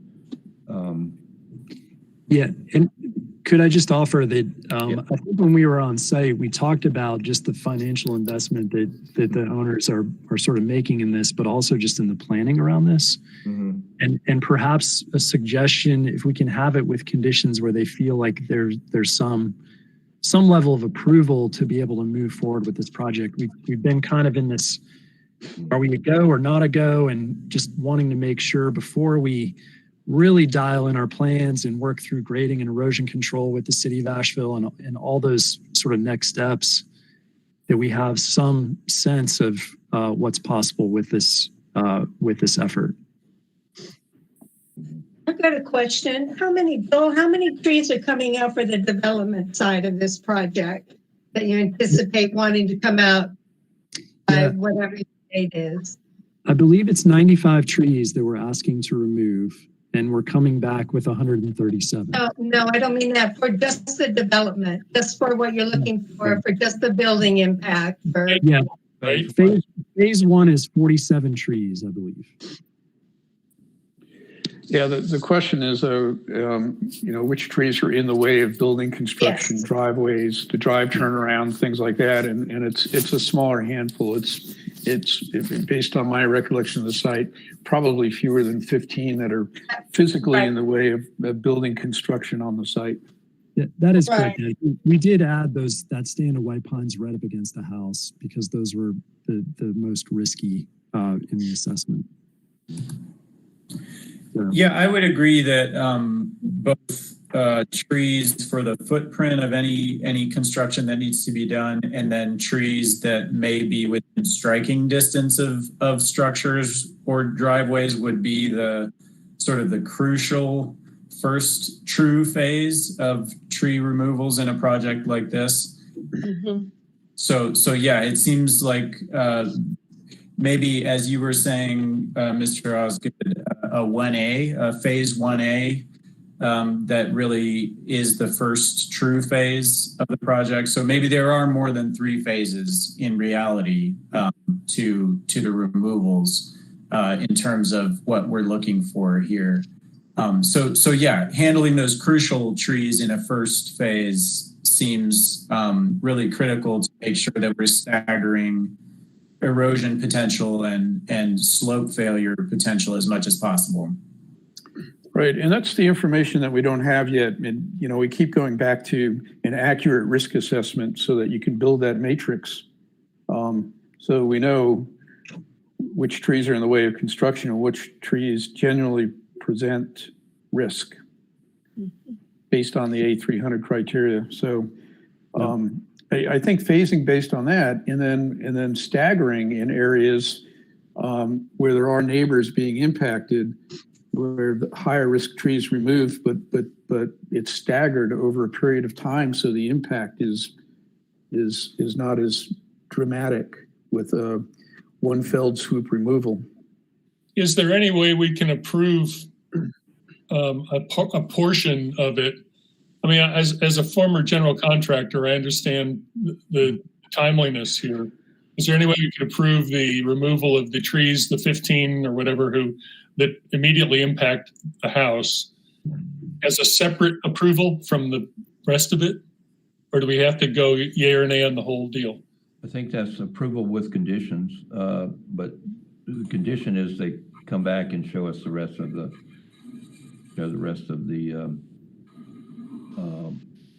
or we could just state our conditions overall at this time if we chose to, instead of having them come back. Yeah. Right. Well, where's the enforceability that the conditions are followed there? Yeah. I think maybe the enforceability is not really our problem, but it's the city's problem. Yeah, and unfortunately, in the current standards, there's not a requirement for the specific ANSI, framework, which is something we'll need to talk about down the road, but that's not currently a requirement for them. And we could always request it, but it's not in the code currently. Right. Okay. My position is just because a tree is ugly doesn't mean it's a risk. And and there are some trees there that are truly a risk, and there are some that are just ugly. And a staggering approval approach would really soften the impact. I mean, I know we like to get things done quickly and have it all finished, so we don't have to look years down the road. But forestry restoration takes a long time. It takes a long time for trees to grow, and it takes a long time for soils to regenerate. And forest restoration is not wholesale removal and replanting. So it needs to take a patient phased approach. So I'm inclined to improve with conditions. Those conditions being these list of plan elements that we talked about.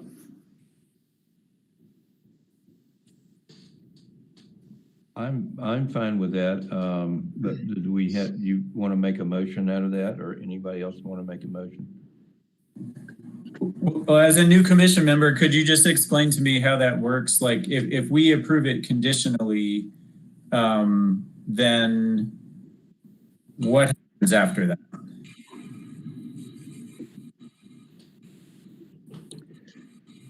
I mean, isn't that the concern you had, Ed, that like, how do we know that they're going to generate an adequate erosion control plan, for example? Yeah, but Well, we could make it a condition that it be submitted to the city for review. Yeah, how's The that work? erosion control measures, the grading plan, all of those things are required to obtain separate permits and approvals that are reviewed in detail for compliance with all of our standards. But in the case of this, Jennifer, is stormwater management included in that? It's not required for residential single family. Nancy, is there anything I'm missing on that? No, yeah. So our team will review the erosion sediment control plan, and stormwater is not required for single family home standard home developments. But if we make it a condition, then it would be required. No, I don't think you Well, can that's. I don't know. the code. Is y'all's attorney still involved? Basically, that's the issue with. Done that by the attorney. Yeah, I think we'd have. So if you have conditions, right, and you condition the approval, the conditions are the things that they would have to meet or show that they meet or submit, whatever it may be, with their permit application. So if it's a phased plan, how is that phased plan we will need kind of a guideline of those conditions. Right. Yeah, I think the conditions would need to be quite detailed for whoever reviews the application. Right. So one of our conditions that we talked about with this plan is to show us that stormwater is going to stay on the property. Because we're concerned that removal of trees until the NUMA trees become mature are going to aggravate stormwater runoff in the area, which is prone to erosion and road slope failure. So then that would be something in the not that stormwater is required based on our UDO requirements, but it's that they need to show an analysis of the runoff conditions that the runoff conditions pre and post are the same. Right. Yeah. So should we engage a civil engineer? Is that the path that I'm seeing that we have to take to get approval? I mean, I'm just trying to make sure there's clarity in what we, on behalf of our client, need to go organize. I think my answer would be you have to engage whoever you have to engage to make sure that pre-existing and post conditions, the stormwater conditions aren't going to be aggravated. So it's one of the major concerns with this request is the removal of so many trees, whether they need to be removed or not, it's going to aggravate stormwater runoff. So the ideal would be to keep the water on site until the site is stable again. I think by making that position, we're addressing the concerns of the neighbors, but would still be allowing you to do what your client would like you to do, which is the best of all worlds given the circumstances. Yes. I do think, though, that we really do need to consult with our attorneys to make sure that we can impose stronger standards than our code. Yeah, Jennifer, I'll hop on right and confirm that so this is a advisory board and it's an advisory process, and while it does have the breadth of making recommendations and conditions for approving an alternative compliance, I would not advise you to essentially reverse an exception to the stormwater code that the city council has adopted. If the city council has determined that single family homes should be exempt from that ordinance, I would not attempt to bring that ordinance essentially into play for a single family home on this one instance. I don't think that you have the authority to contradict what city council has deemed to be appropriate for who that stormwater ordinance applies to. Well, that confirms my suspicion that the only way we may be able to hold this project to the standards that we are concerned about is by requiring them to come back with the details that we've requested before we grant our recommended approval. So I think that's the situation we're stuck in here, is that there's a timing issue where we're trying to accelerate approval, but we may not be able to impose the conditions in an enforceable way now conditionally versus making them come back with the details we need before we approve it. I agree with you. And Eric, let me, I wonder if your guidance takes into consideration that this isn't technically an alternative compliance application, and it's coming from Article 12 rather than Article 11. And it does, all those other things they're doing previously today are recommendations, we know. But this one specifically gives them approval or denial. That's correct, and it's one that would go immediately to the Board of Adjustment, and so there aren't really any guiding standards. But if the Board of Adjustment is asked to look at this, one of the things they'll consider is the fact that the City Council has determined that the single-family home should be exempt from stormwater standards, and so I wouldn't. My advice would be don't. I would not advise to try to backdoor in any sort of stormwater requirements, given that City Council has deemed it inappropriate to apply those to single-family homes. That makes sense.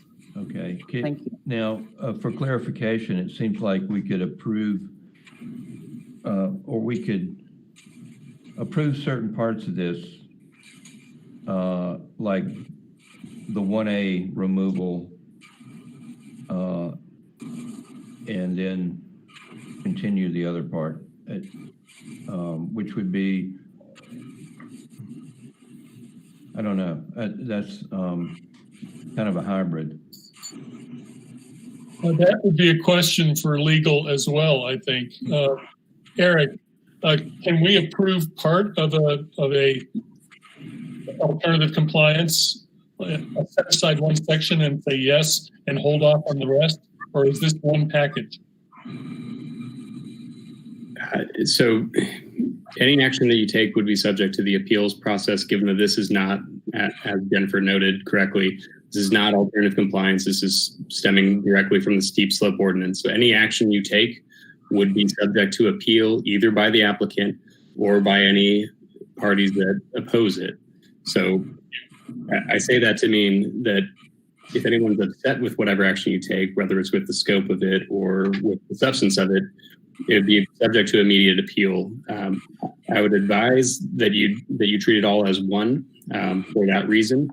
But if the commission determined that it would want to act on just that phase 1A, it could do so. Just know that opens up potential challenges. Thank you. Thanks.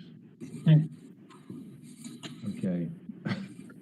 Eric, is the appeal to Board of Adjustments? Is that the next place I would go? The Board of Adjustment would consider any action that's appealed. Yep. Well, I'm trying to look on the side of reason here, in that we would want to give them some flexibility in that not stymie their timeline, in the sense that the 1A removals are not the issue, I don't think, as far as overall impact. They're just a normal part of, the hazard or trees right in the way of the immediate need to continue their housework, work on the house. Seems like Steve, it's just not detailed enough for me, I guess. We're seeing lots called 1A, and I just know, having been there, that without the detail accounting, I just can't. It all depends how you want to go with this, but. Okay, well, Mr. Chairman, I have a question. I believe that Joel said that 1A would require the removal of 47 trees. No. No? Huh? About phase 1 was 47 trees, and we have 18 of those trees are what were deemed high hazard pines that are on the northwest side of the property. The rest of them would be impacted by the development plans. So in theory, that's 29 trees that are impacted by development plans, 3 of which were deemed as in good health, but we talked about those. 1 redbud, 1 redbud and 2 river birch. But if you want a detailed analysis, we can give you a matrix of the 47 trees per your recommendation, Ed. And we can expand and do the matrix on all the phase 2 trees, the phase 3 trees, provide a timeline. I think we're trying to meet expectations with our client, but also agree with and concern that we also meet y'all's expectations as well within the confines of the ordinance, et cetera. And Joel, I think one thing that would be good to see is in the plan right now with the phase 1, 2, and 3, it makes it look as if like all of phase 3 is going to go out at once, which would cause an issue, which I know we talked about, and you said that wouldn't be the case, but it's not clear, unfortunately, the way it is right now. Because I know talking to you, it definitely seemed clearer and there were great plans, but they're not detailed out here. So we can't go on what we spoke of. We have to see it a bit more detailed here. Yeah, apologies. I mean, it was mostly a function of, I think we had 2 weeks to try to get something back to you guys amidst everything else. And, we didn't want to spend too much of our clients' kind of scope and fees without some metric that we were going to be able to move forward. But y'all tell us to jump, we'll jump as high as you need us to within the sort of constraints of what the city needs as well. I have a process proposal that might help satisfy everyone here. Why don't we go around among the commissioners and just say, if we get this level of detail and planning and set detail that will satisfy the concerns that have been expressed here today, that whether or not each of us would be inclined to vote yes on this proposal. I know that for myself, my answer is yes. So if that helps to provide some assurance that this work is not for naught and that it, is in a productive direction that will allow the project to go forward ultimately, then hopefully that will encourage your clients to invest the money in doing that groundwork. So yes, my answer is yes for myself, speaking for myself. In keeping with Ed's recommendations that he laid out at the beginning of this discussion. That level of detail would satisfy me, given that it conforms with Ed's recommendations. All right, so I would say yes as well, provided we had that additional information. And let me just review some of it. Most importantly is showing a timeline that complements a staged and staggered approach, and that approach being based on a matrix that represents the risks associated with individual trees, where they're located on slope, and what their potential impact would be if they were to fail. Identifying those trees which are, what's a good way to put this, that are in the way of construction, that are construction removals. A timeline for tree replacement with the canopy accounting that we had talked about. Areas where you're going to show us that the stumps are going to remain in place, a timeline, and any voluntary stormwater management, I think, would go a long way. Voluntary stormwater management. Yeah. we're doing all that stuff anyway. So in terms of stormwater, for sure. But Yeah. that sounds like a good process. I just want to be able to keep a straight face and say that I've said all I can say to protect the neighbors downhill. Yeah, appreciate that. I would vote yes. Okay. Anybody else? Yes, I would vote yes. Yeah, I'm in favor of the restoration of this site overall with the extra detail. Yeah, as you all know, I was the victim of an uphill neighbor, much smaller project, who didn't pay any attention to any of this, and it inundated my road and all that sort of stuff. I'm impressed by the amount of effort that's gone into this, and I would definitely vote yes with those kind of qualifications. And I'm really thankful that these people just came forward with this instead of just doing it, which so many developers do. Sharon, you've seen that in your neighborhood, where they just cut it all down. Yeah. And obviously there are qualitative concerns here about erosion control, stormwater control, timeline of the phased removals, et cetera. So Joel, I just want to be upfront in saying that, of course, the concerns do have to be addressed by the way that the plan is written. And so you're at a little bit of a disadvantage here because you kind of have to guess what's going to satisfy. So obviously you err on the side of caution and you're going to do a lot better. So yeah, we're good. Yeah. I don't know if this is appropriate or not, but I would be glad in the preparation of this, if you have questions, I would encourage some back and forth between the commissioners so that, we're all on the right track, so you don't have to keep coming back again. I know that time is the essence on this. So yeah, thank you. Appreciate that offer. Yeah. That's tremendously helpful. Okay, now to proceed, we need a motion either. Basically, it sounds like the gist of this is a continuance. We agree with the concept. We just want to see more detailed execution plans. Is that? Or we can approve with condition, subject to review of the plan. Can we do that? I don't know. Yeah, is it possible, just a quick question, apologies. I don't want to complicate this further, and y'all have lives to conduct as well. Is it possible for phase one, if we have some coordination back and forth before the next meeting, that we can potentially organize some tree removal or get that process started? Or is the metric that we have to wait another month before we can script that work? I would say yes for me personally. That we should wait? I'm not comfortable without a plan, only due to the fact that I've worked for contractors forever. And I would want them to have a detailed plan exactly what they're going to do or not do.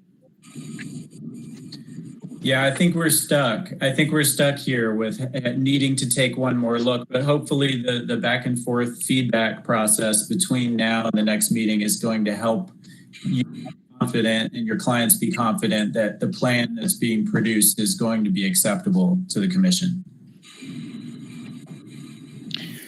So given that conversation, then I move that we continue this until next month, and let's just stay in contact and have this thing ready to go so we can not hold you up any further. Okay. That was Second. A motion, Steve. I second that motion. Any more discussion? All right, let's vote. Okay, Cecil. Hey. All right, Sharon. Yes. Amy. Aye. Aaron. Aye. Ed. Aye. Patrick. Aye. I vote aye. This is and I would encourage, the motion passes, but I would encourage. Don't forget Dawn. Oh yeah, where's Dawn? Dawn disappeared. There she is. Hey, Dawn. Hi. Okay, sorry. Okay. given the fact that I think we can work back and forth, and if you work with the neighbor there, I think things will go smoothly. And Joel, you've got the email with that list of elements. Did you? Okay, good. Yes, I have it. Okay. Yep. Okay. And apologies, we didn't come in with that. My understanding from being on site was we just, that those would be conditions for approval, and then we would sort those out. But thank you for just giving us the cursory vote to say that we can move this forward. That gets us halfway there. So we'll take whatever we can get, and appreciate what y'all are doing. Thank you. Thank you. Thank you. Appreciate what you're doing. You're doing it. I think you're going about it exactly the right way. Thanks so much. We'll see you next month. Yep. Thanks.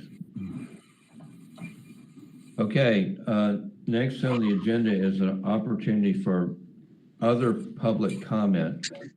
Not the public comment on the cases, alternative compliance cases, but other general public comment. Anyone? So as far as our public input line, we are doing some tests on some technical difficulties, but as far as I'm aware, there's no callers on the line for open public comment. Okay. All right. Let's proceed to old business. The tree protection ordinance amendment, and I'll start that out. What we've been informed is that the August 25th meeting of City Council will be basically a hearing and presentation, I assume, of the ordinance as it's written. And there won't be a formal vote on it until September the 8th. I know we've gotten a lot of support, and that's important. So I'd encourage everybody to keep a positive attitude on that. Any more discussion we need today? Steve, I'll just say that y'all done a great job at getting lots of emails to us. That's very good. It's been a couple of weeks of getting lots of emails about trees and the river, and that's really nice. From my perspective, some of my colleagues are not so happy about some of those emails, but bananas is what I say. So I'm not hearing any. I'm not hearing anything negative about the tree thing. There is, again, some stormwater. Oh yeah, thing that's a different issue. But I don't expect any resistance or opposition on the tree, on either the tree protection or the open space. Yeah. Well, we've got to follow up on open space. So. Right. Yes. That's good. That's good news.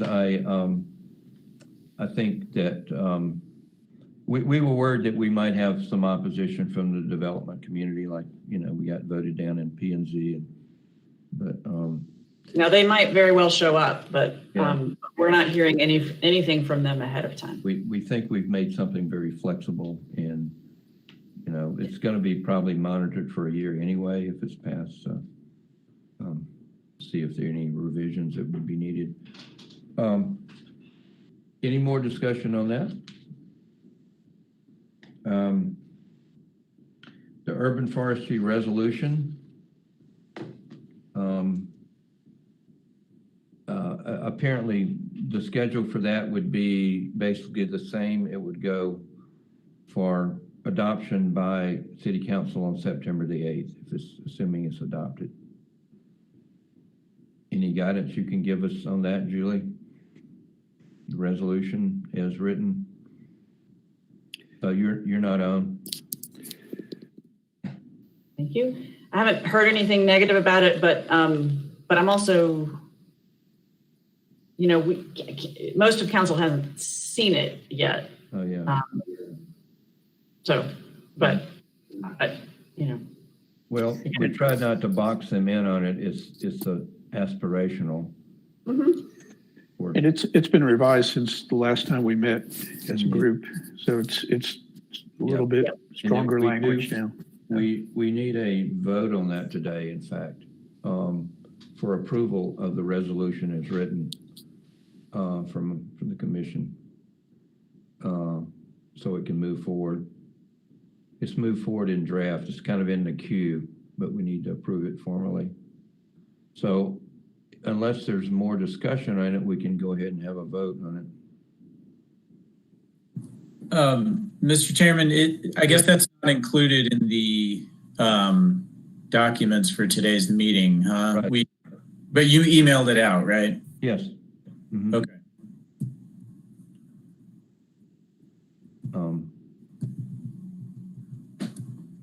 Do we need to bring it up on the screen or anything? I don't know whether.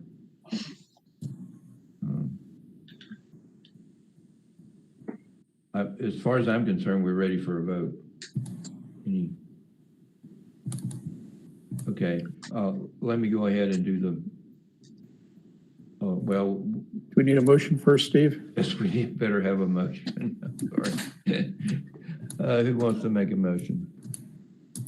I move that we approve the motion, approve the resolution as written. I second. Okay, any discussion?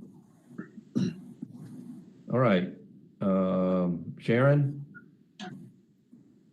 She voted aye silently. Let's see, Cecil? Aye. Okay, Patrick? Aye. Ed? Aye. Dawn? Dawn? Okay. Aye. Okay, Patrick? I mean, wait a minute, are you, Perrin, excuse me. Aye. And I vote aye. Let's see, Amy? Aye. Okay. All right. That motion passes, so we will move it forward as appropriate. All right, the open space amendment request for changes. Karen, you wanted to yes. That's that, right? Yes, that's correct. So I have a couple of documents up on the Google Docs site for today's meeting. And you may, if you haven't already taken a look, you might want to open them up. But I will quickly, I'm bringing a motion on behalf of the working group that put this motion together, Patrick, Sharon, Ed, and myself. Wordsmithed away on this since our last meeting. And the motion, so the purpose of this motion ultimately is to recommend to City Council that they table action on the open space amendment so that revisions can be made to limit the damage to Asheville's urban canopy that will result from these steep reductions in open space required in the open space amendment. So the memo really goes into a lot of detail about how exactly those reductions in open space would impact urban canopy and tree conservation priorities in general. And it puts a focus on the impacts to protection of existing canopy trees within the city of Asheville, which is vastly preferred to killing existing canopy trees and then replacing them with young planted trees and waiting 80 or 100 years to grow to full maturity and the benefits that are lost by the removal of existing canopy trees.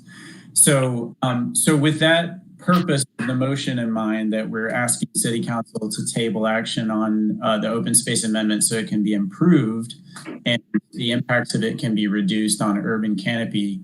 There are 4 specific recommendations that our motion makes to institute changes to the open space amendment as written.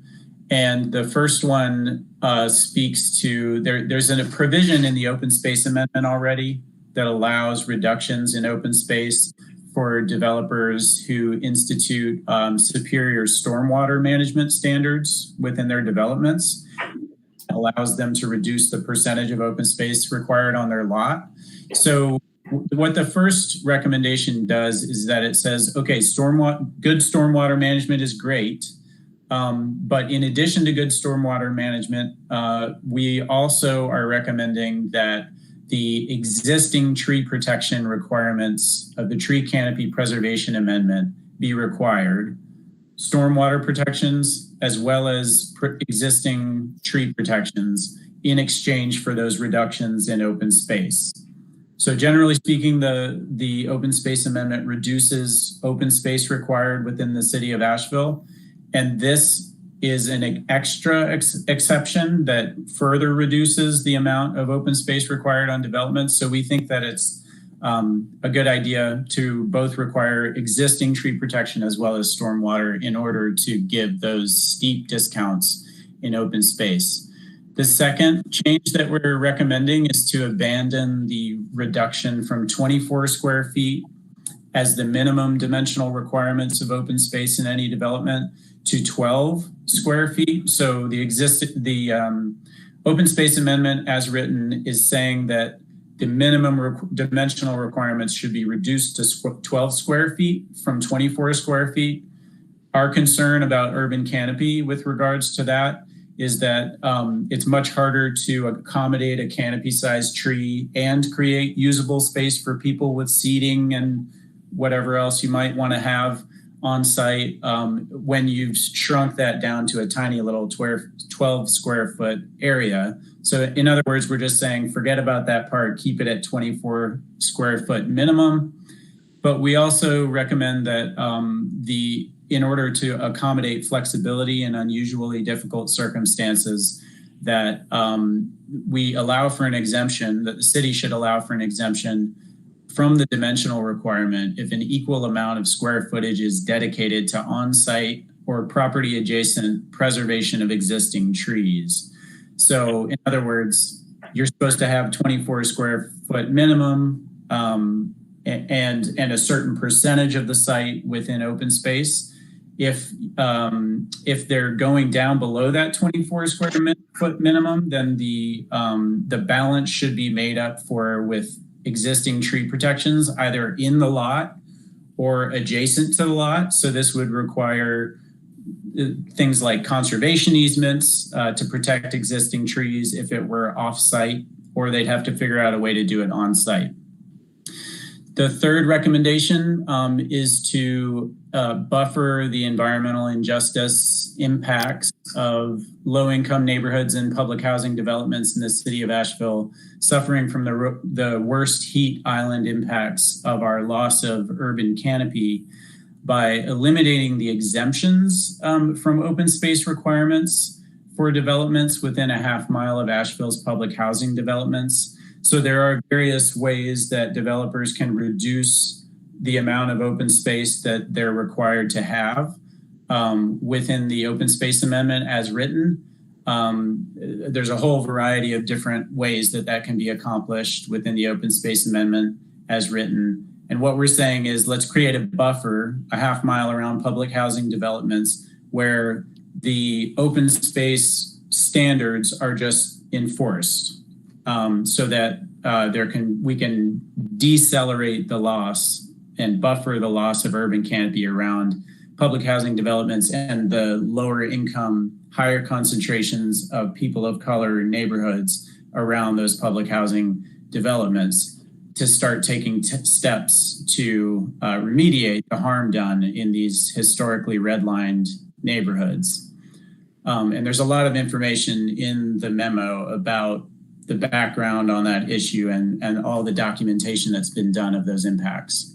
And then the last recommendation that we put in there is to make sure that we are maximizing our revenues for the city for open space acquisition by not exempting. So currently the open space amendment exempts Central Business District and River Arts District developments from the open space requirements. So there's one aspect of this, which is open space is a good thing and people like it and it makes life better and more pleasant. But obviously in the Central Business District and River Arts District, you're going to have a lot more density pressure on those areas in new developments. And so you're going to have people opting out of doing open space and they're going to pay the fee in lieu. Typically, that's what I would expect would be that developers in those areas would pay the fee in lieu in order to pay into a fund to help Asheville acquire open space, public parks, tree protection areas, et cetera. So because the property values are the highest in the Central Business District and the River Arts District, this seems like a really important place for us to derive funding for open space acquisition from. So number 4 is get rid of the include Central Business District and River Arts District developments in the requirements for open space. So those are the 4 changes that we recommend to City Council. Obviously, these are changes that the city staff would have to institute if were going to be made. But the motion is for City Council to table consideration of approving the open space amendment until such time that our concerns on these 4 fronts can be addressed. So I bring this motion at this time and would be glad to answer any questions. I second, and I appreciate the work you've for again. Yes, and as the author of the original motion, I want to thank particularly Perrin and Sharon for their work on revising the motion that's now before us. Yeah, okay. Any more discussion? I have a question. I do want to say that, right from the very beginning, we've been saying that we need to fully integrate the open space with the canopy protection amendment. And it just hasn't happened. And I think these recommendations, the way they're crafted, will sort of guide the city in doing that. So hopefully folks will take a look at it and incorporate these recommendations. They're not going to compromise the open space, the city's approach towards open space at all. It's only going to have a result of enhancing both open space and the canopy conservation amendment. Yeah, and I'd like to say that we've gotten a lot of incentives for developers in here that by changing the criteria of making them fit into a certain area, giving them much more flexibility. And I think it would be looked on positively in that area of the community, that it's not so restrictive as was currently set up. Well, except, and I'm just going to play devil's advocate for a second. The fact that you're that you're now including downtown and River Arts District, and they're going to have to pay to get out of it, that's not going to be a big incentive for them. It's just, is it right? And this is just, I'm sorry, I don't know the answer to this question. So under our current open space ordinance, are downtown and River Arts District exempt? Yes. They are exempt. Okay. And so has staff hasn't reviewed these at all. Is that right? Not those That's right. not recommendations. Well, he's reviewed it, but he's not in he's not in agreement with it. He doesn't think it's a good idea for development because they have to pay. And my personal agreement is that if you can afford to develop there, you can afford to pay what it takes for us to have our green infrastructure. So, but he is definitely on thinking like you're thinking, that it's developers aren't going to like it. No, not that part. They won't. But we've taken away the restrictions on so much of the other, of having them to have to fit in the open space to a certain percentage of area. Who is the he you're talking about? Vidilla? Vidilla. Okay, well, I want to make sure we're talking about the same thing. And he has seen some of these recommendations. Work with Vidilla, and to give a little background, we worked with him as a working group, and he made some concessions already. So but not not this far, not this far. So these are unresolved points, basically.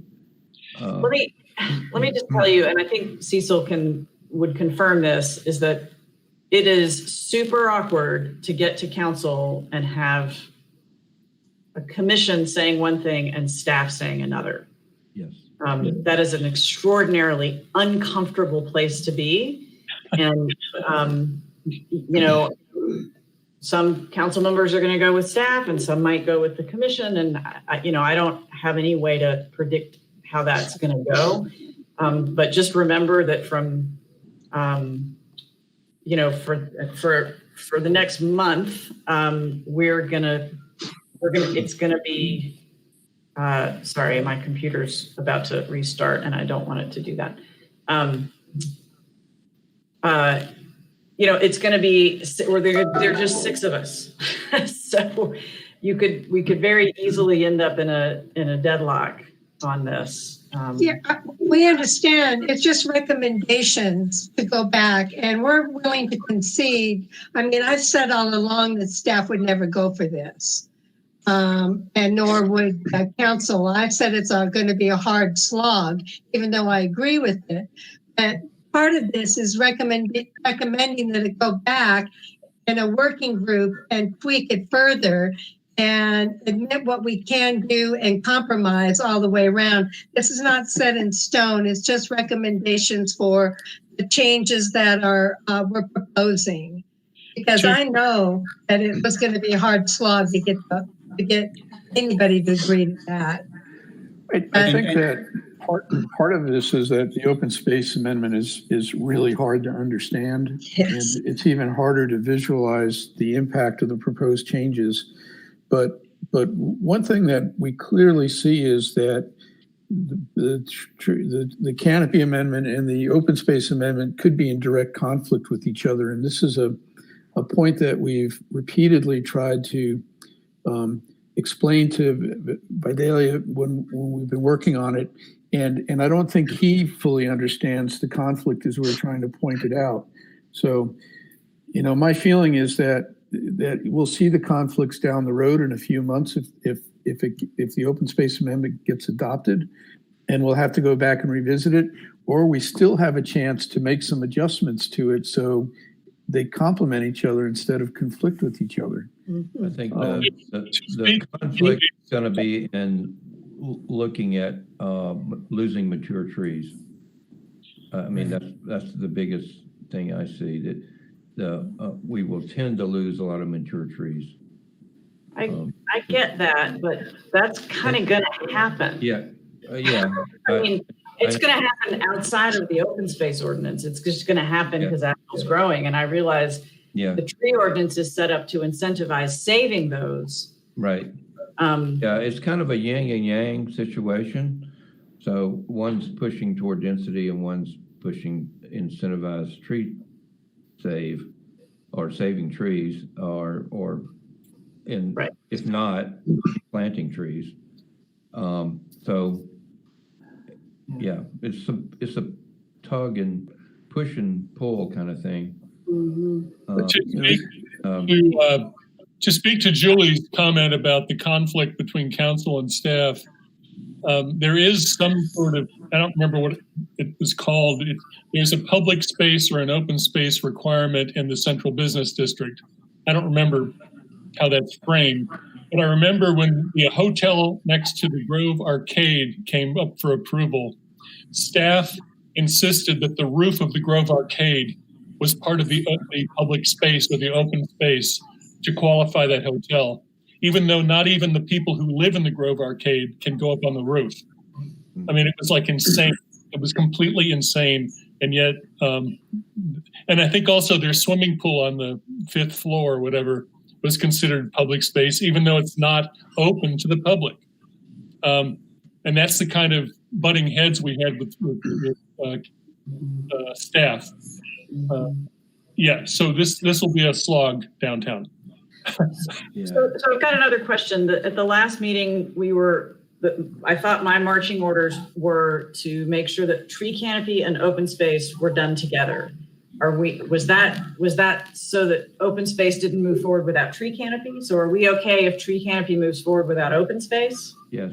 You're okay with that? Okay. Okay. Yes. And I think the spirit behind this motion, as Sharon was alluding to, is to incentivize city staff to come back to the negotiating table with us and ensure that we've sanded off the sharpest edges of how open space is going to impact existing matured canopy tree cover in the city of Asheville. So mitigation, this is damage control, in other words.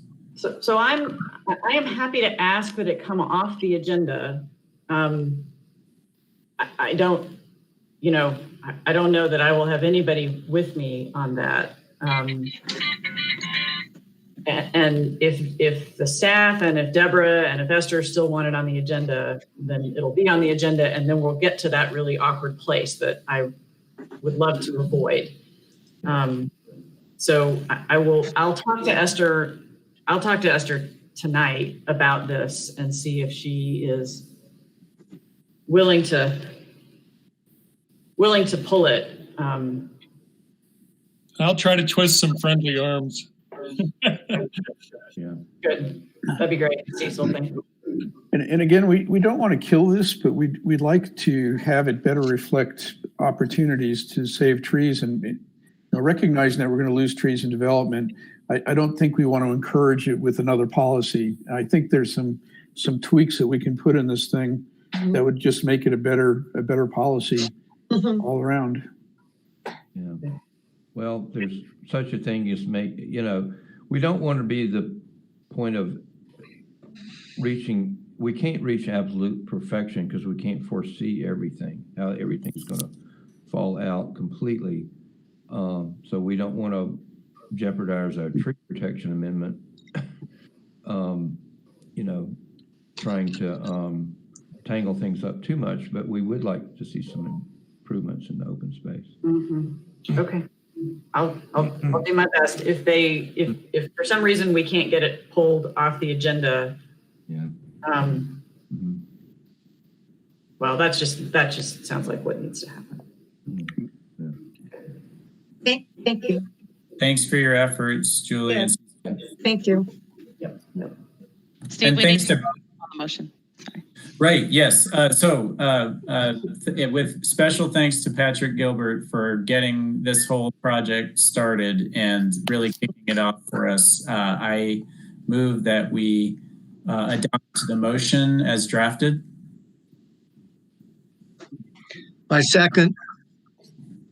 More discussion? Okay, let's vote. Amy? Aye. Ed? Aye. Dawn? Aye. Perrin? Aye. Patrick? Aye. Sharon? Aye. And I'll vote aye. Okay. Cecil votes aye too. Oh, sorry. I just emailed our close allies on council. Sorry. All right. It passes. And thanks, everyone. Move on from there. Thank you, Perrin. All right. Next on the agenda is Environmental Justice Initiative. Karen? Yes. That's that. Yes. So Don, you were on vacation last month, the meeting last month, and we started talking about this a little bit. Essentially, this came out of the budget crunch reality that derailed our best hopes for funding for the comprehensive urban forestry program and master plan and all of that we were hoping to get passed in this fourth budget.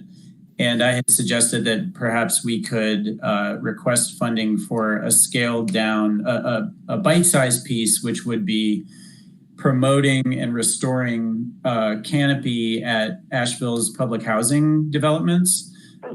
And that would be a sort of an environmental justice focused way to take a bite-sized step to just sort of kick off these initiatives for the time being while we have so little funding available.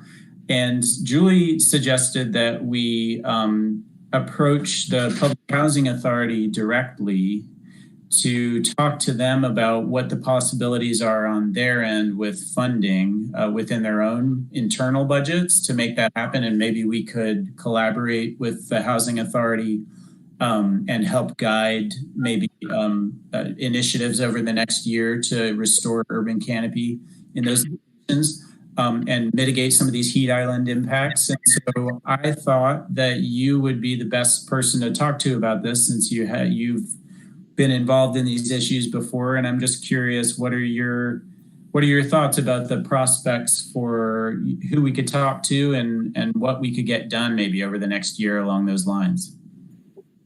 Well, thanks for initiating those conversations. It is something I'm very interested in. And Greenworks has been working with the Housing Authority for a while now. And we've probably received around $80,000 in grants over the past 5 years to install orchards and shade trees in a number of the public housing developments in partnership with the residents that live there.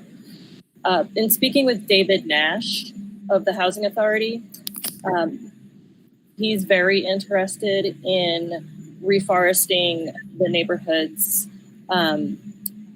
As far as funding goes, I don't know. I can't speak for the Housing Authority on what they might have available for funding. Greenworks just received a grant from the Arbor Day Foundation and the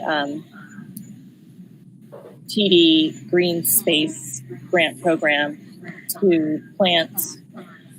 I'm just getting some feedback from someone. So if you have your mic on, maybe you could turn it off. So we received a grant of $20,000 to plant 35 trees in the South Side neighborhood, specifically the Erskine neighborhood. And that'll be done in November in partnership with the community and also the city of Asheville. Public Works has projects going on to plant shade trees on the the city right of way in the neighborhood. So we're partnering up with them on that as well.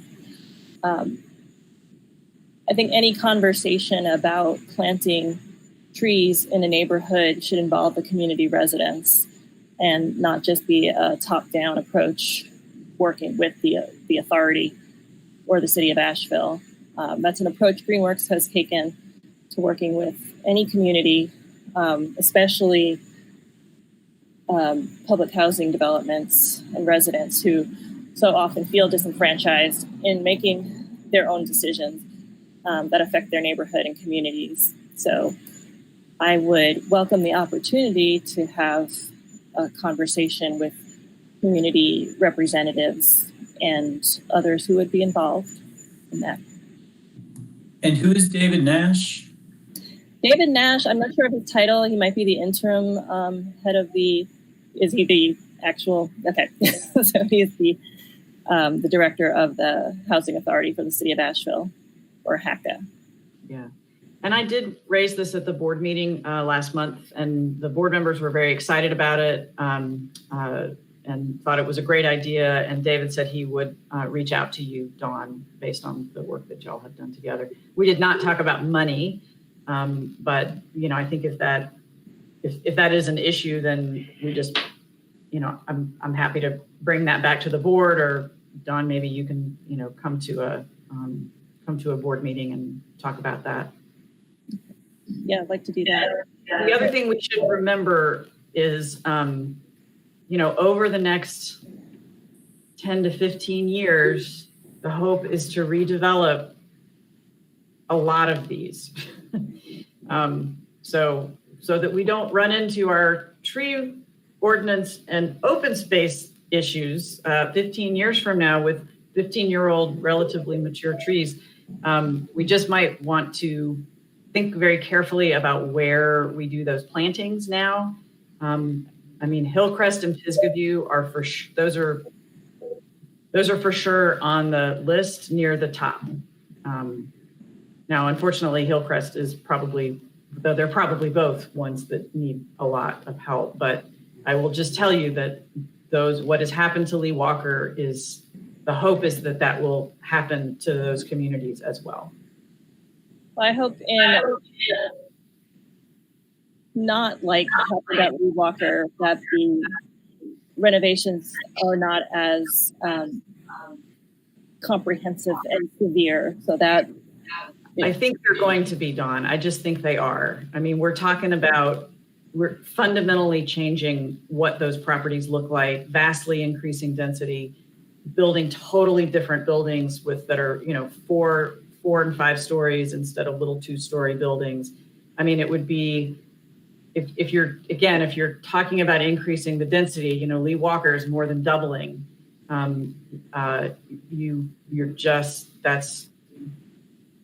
I don't want to sound like a developer, but building those kinds of much larger structures around existing trees is just hard. It's just hard. Doesn't mean it can't happen. But now what's not going to happen, like at Lee Walker, they're not going to chop off Lee Walker, they chopped off the top of the hill and moved it all down. And they don't need to do that anywhere else. But it's going to be they're going to be big redos. And so it would be great if, we can work with the Housing Authority and the City of Asheville on the plans and on the design for the landscaping so that they can incorporate some of the best practices. Yeah, and all that to say there are no plans. This is just what the Housing Authority has in, these are their long-range plans. So again, focusing on maybe some of the ones that aren't in that top, in the top tier of the list for planting, that might make sense. And something else that comes to mind is maintenance of the trees themselves. Once they're planted, oftentimes there is no funding for the maintenance of them, or it falls on the community residents or on the city with a limited budget to do the maintenance on more and more trees. And also what happened in Detroit with the greening of Detroit was there were trees made available to plant in low-income neighborhoods, and residents could request, and they had more trees left than they had places to plant because people weren't interested in the trees because of the history of coming in, doing a project, leaving, and not maintaining trees. And then they become, rather than becoming an asset, they become a problem in the neighborhood. So I think we have to think long-term, as you're suggesting, with the future building and construction redevelopment plans, as well as, we're not planting a tree for a year. It's going to be around for many years, we hope. So long-term maintenance is an issue. Heard that long-term planning. I recall very clearly when the city had replaced trees on Cox Avenue that were just getting going, and then the county decided to put the parking deck in there and cut down all the trees that the city had just put in a few years before. Sort of comprehensive planning is very helpful. Yeah, great discussion. I think what this is accentuating is that maybe we could form a little working group. I don't know if anybody else would be interested in being a part of the conversation, but Dawn, I'd love to work with you on both short-term planning and discussions with the Housing Authority for short-term steps to increase shade trees and maybe other kinds of trees too in the housing developments. And then longer term planning about these potential construction projects as well as maintenance concerns over the long term. I'll just send you an email, Dawn, about that. Is there anyone else that wants to be a part of that working group? I'd be glad to. Great. Ed. If there's room, I'll jump in on it too. But sure. Yeah. Okay. So Amy, Ed, Dawn, and myself. I will email you all this evening. Thanks so much, everybody. Thanks, Perrin. Thanks. Okay, let's go on to next item, commission mission statement. Amy? Yeah, so we formed a small working group just to start working on a actual mission statement and get that going. It'll be Steve and Perrin and myself.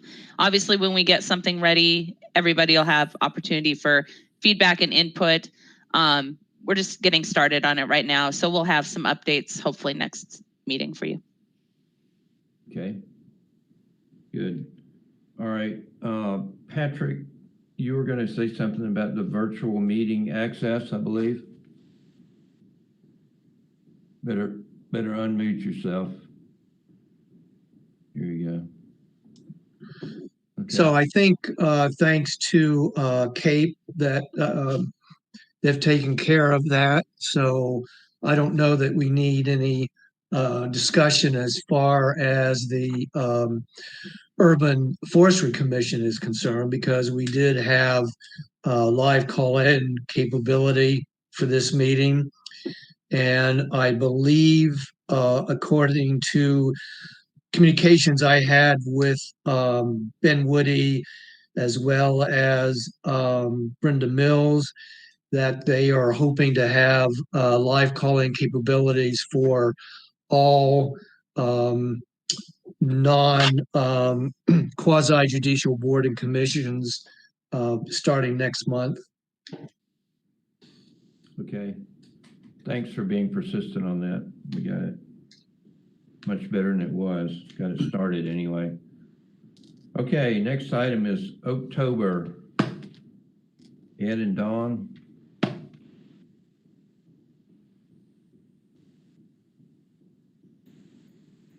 You want to say, either one of y'all want to mention something about it? Dawn, do you want to? I didn't realize this was on the agenda. Me either. So I didn't prepare any comments, but October is to take place in October to celebrate oaks and trees in general. It's going to be a series of events that are coordinated. There, I think we got recognition from the county designating October as Oaktober. Yes. So there'll be more information forthcoming. Sorry, I didn't have something prepared. Right, there is a flyer that's developed by the folks organizing this event that I could send to Haley to include in the minutes, if that would be helpful. Yeah, and sorry we sprung that on you guys. We just wanted to get it on the agenda so that as a group, the Urban Forestry Commission could recognize this event was going on. So yeah, I think that'd be perfect if we just had the flyer to add to the minutes, and then as updates are available, we can bring them to this group. Yeah. Okay. It's done. Thanks. All right, on to new business. Alternative compliance process discussion. If Chris is still on. Here, now I'm here. I'm unmuted. Hey, Chris. Hey. Yeah, well, thank you for staying on, man. Yeah, no problem. I am here. I'm excited to talk about this and see if we can kind of guide a way to make this a better process for everybody and get where we need to be. I think we all know, and we've had some discussions with Patrick and other members about the need to kind of tweak some of the things we do on alternative compliance requests, be it at the staff level or at the level of where we're actually hearing them here. But we've had a couple of discussions, and Nancy, I'll let you chime in anywhere you want to here as well, about trying to make some improvements to get plans to this board sooner when we receive them, or give you more time with the plans between when you get them and thing. We recently did a similar process with the TRC, and the only way we could do it, because the deadlines were so tight, was to increase the amount of time between a submittal deadline and when someone's request gets heard. So that's kind of what we're thinking with alternative compliance requests. That, of course, has got the downside. It's going to make it take a little longer for someone to get here to have their alternative compliance request heard. But on the positive side, it's going to give this group a little more time to review that request. So that's kind of proposal number one that we're looking at as staff. We can't really think of any other way to get more time in there than to create more time, right? Does that add like a month or something? It depends on how we do it. We added about 2 weeks on the TRC process because we were facing the same problem. It was just such a tight turnaround that by the time staff was done with the review, there was very little time for anybody to digest that review. Yeah, right now we only have sometimes we only have 3 or 4 days. Right, which is not enough time. We all recognize that for sure. But that's one thing we'd be happy to work on as staff, and it's something that can just be done at a policy level. We would recommend if we get there doing it with the rollout of the new calendar year, honestly, because it's easier for folks to digest a new schedule when we're putting out a new schedule, right? I think the issue is we want to do a good job with it. It's a lot of time in our meetings. We want to do a thorough job with it, but it helps if everybody's seen the site. Yes. Get out there. So that's part of the issue, so that we have a little more time to digest it and give good comments back. The other thing I kind of wanted to emphasize in talking to y'all about our alternative compliance process today is actually just making some ordinance improvements to how alternative compliance works. Yeah. And the goal of that would be, and this is a real conceptual idea right now, we haven't done a lot of back work on it, would be 2 things. First of all, to get us kind of on better legal footing with some of our reviews by putting some standards in the ordinance. There are a lot of requests. We hear a similar request each time, right? And we can identify those as staff. That's a little bit of work we've done. We've put out a document to have staff identify some of the most common issues people are running into with alternative compliance. And there's an opportunity to kind of codify those issues. If there's something where we can say, this is a problem people face often, and we can go ahead and prescribe, well, here's a solution to that problem, then that makes that process a lot easier. And not everything fits in that box, for sure. There's probably things you can do with utility conflicts like that, things like that. And that has the effect of, if we can come up with good standards, like an if this, then that standard in the ordinance, then it's very enforceable. It's very user-friendly. Sorry. All right. No, it's not the mailman. That was earlier. So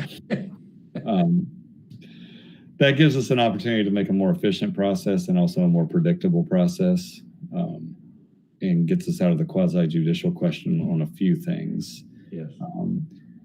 So what we're thinking as staff is we'd like to draft like an initial stab at what that would start to look like and present it to the Urban Forestry Commission, where y'all would really come in with, we need expertise on what are good standards and when can we actually come up with good standards that are an automatically available alternative to something. So if that makes sense, we can talk about it, but that's kind of our step one we're going to take to start to kind of improve this process or get it more manageable. Yeah. So, Chris, would that be in lieu of making alternative compliance quasi-judicial?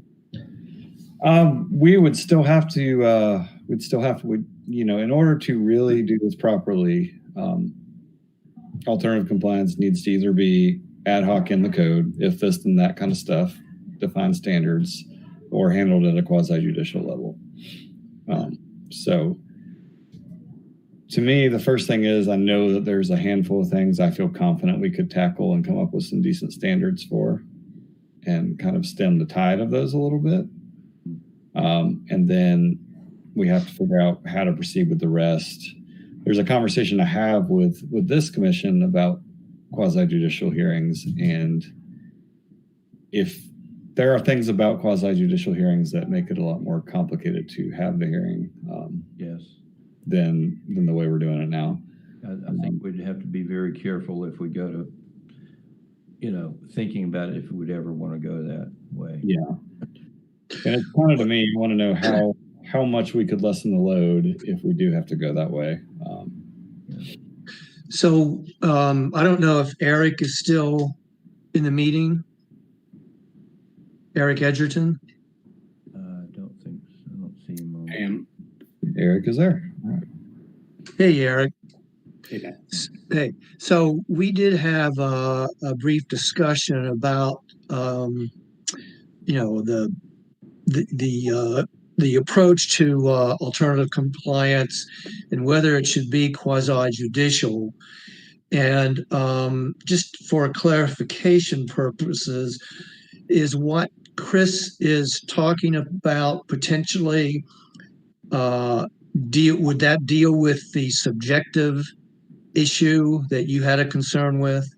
Yes, what Chris is referring to is taking any subjectivity out of it and saying that if there's this objective standard, you're within 4 feet of a power line or whatever the criteria may be, then it's no longer a discretionary, should we grant this or should we not? It would just be, you are allowed to have this change.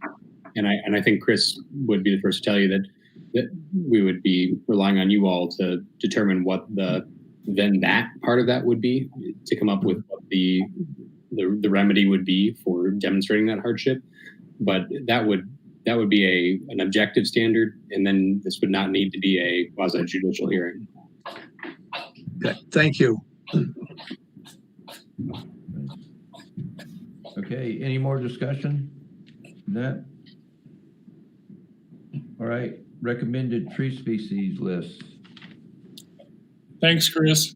Yeah, thank you, Chris. Thank you. I think Nancy, are you? Yeah, I'm here. So,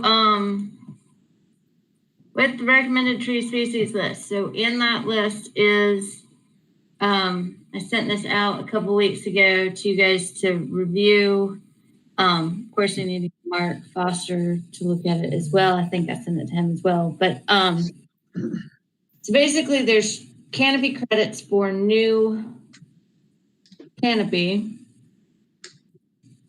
as part of the tree protection ordinance. And so there's a new column in the recommended tree species list. So we need to review that, have a discussion about it. Is it okay? Is it not?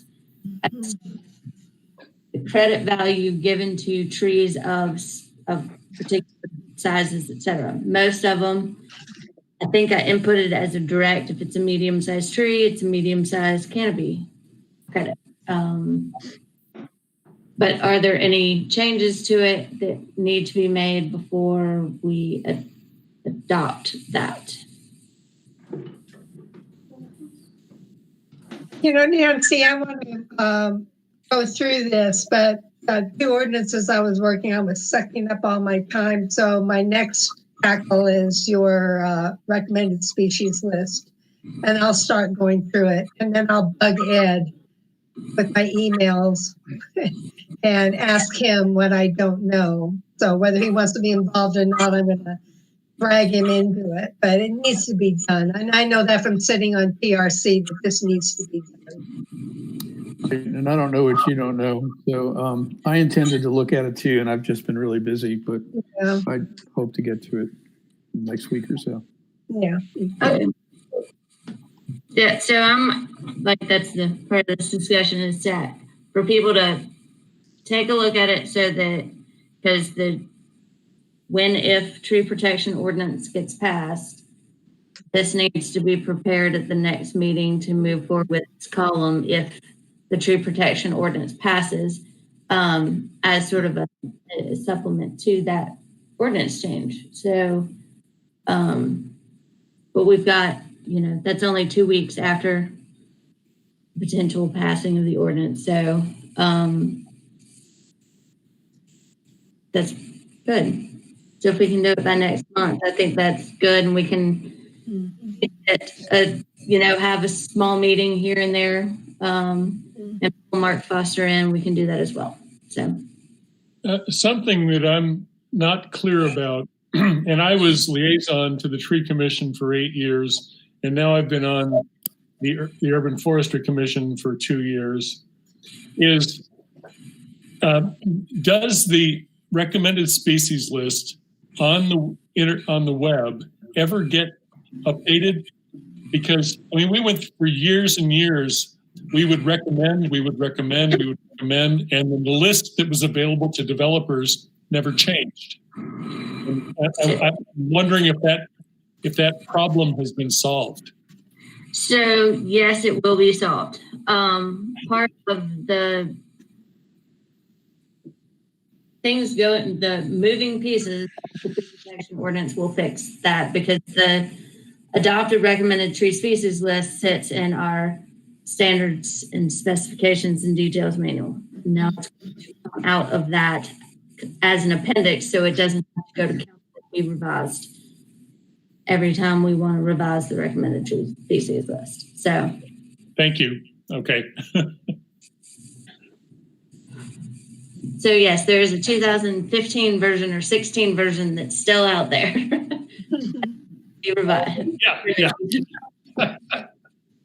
Okay, thanks, Nancy. That's it for new business. Does anybody want to go through the reports, or we can just do that on our own? Anybody want to? Okay. I have a question. If Mark Foster is still on.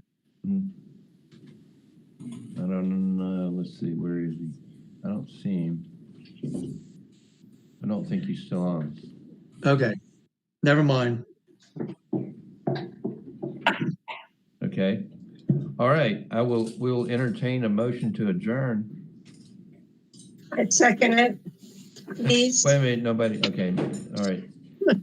So move. Can't we make this last another 10 minutes? So we're Are in there it for 3 any hours. objections? Okay. Any objections to unanimous consent? No. No. Okay. All right. We're so adjourned. Stay Good meeting, everybody. Thank you. Bye. Bye bye. Thank you, Steve.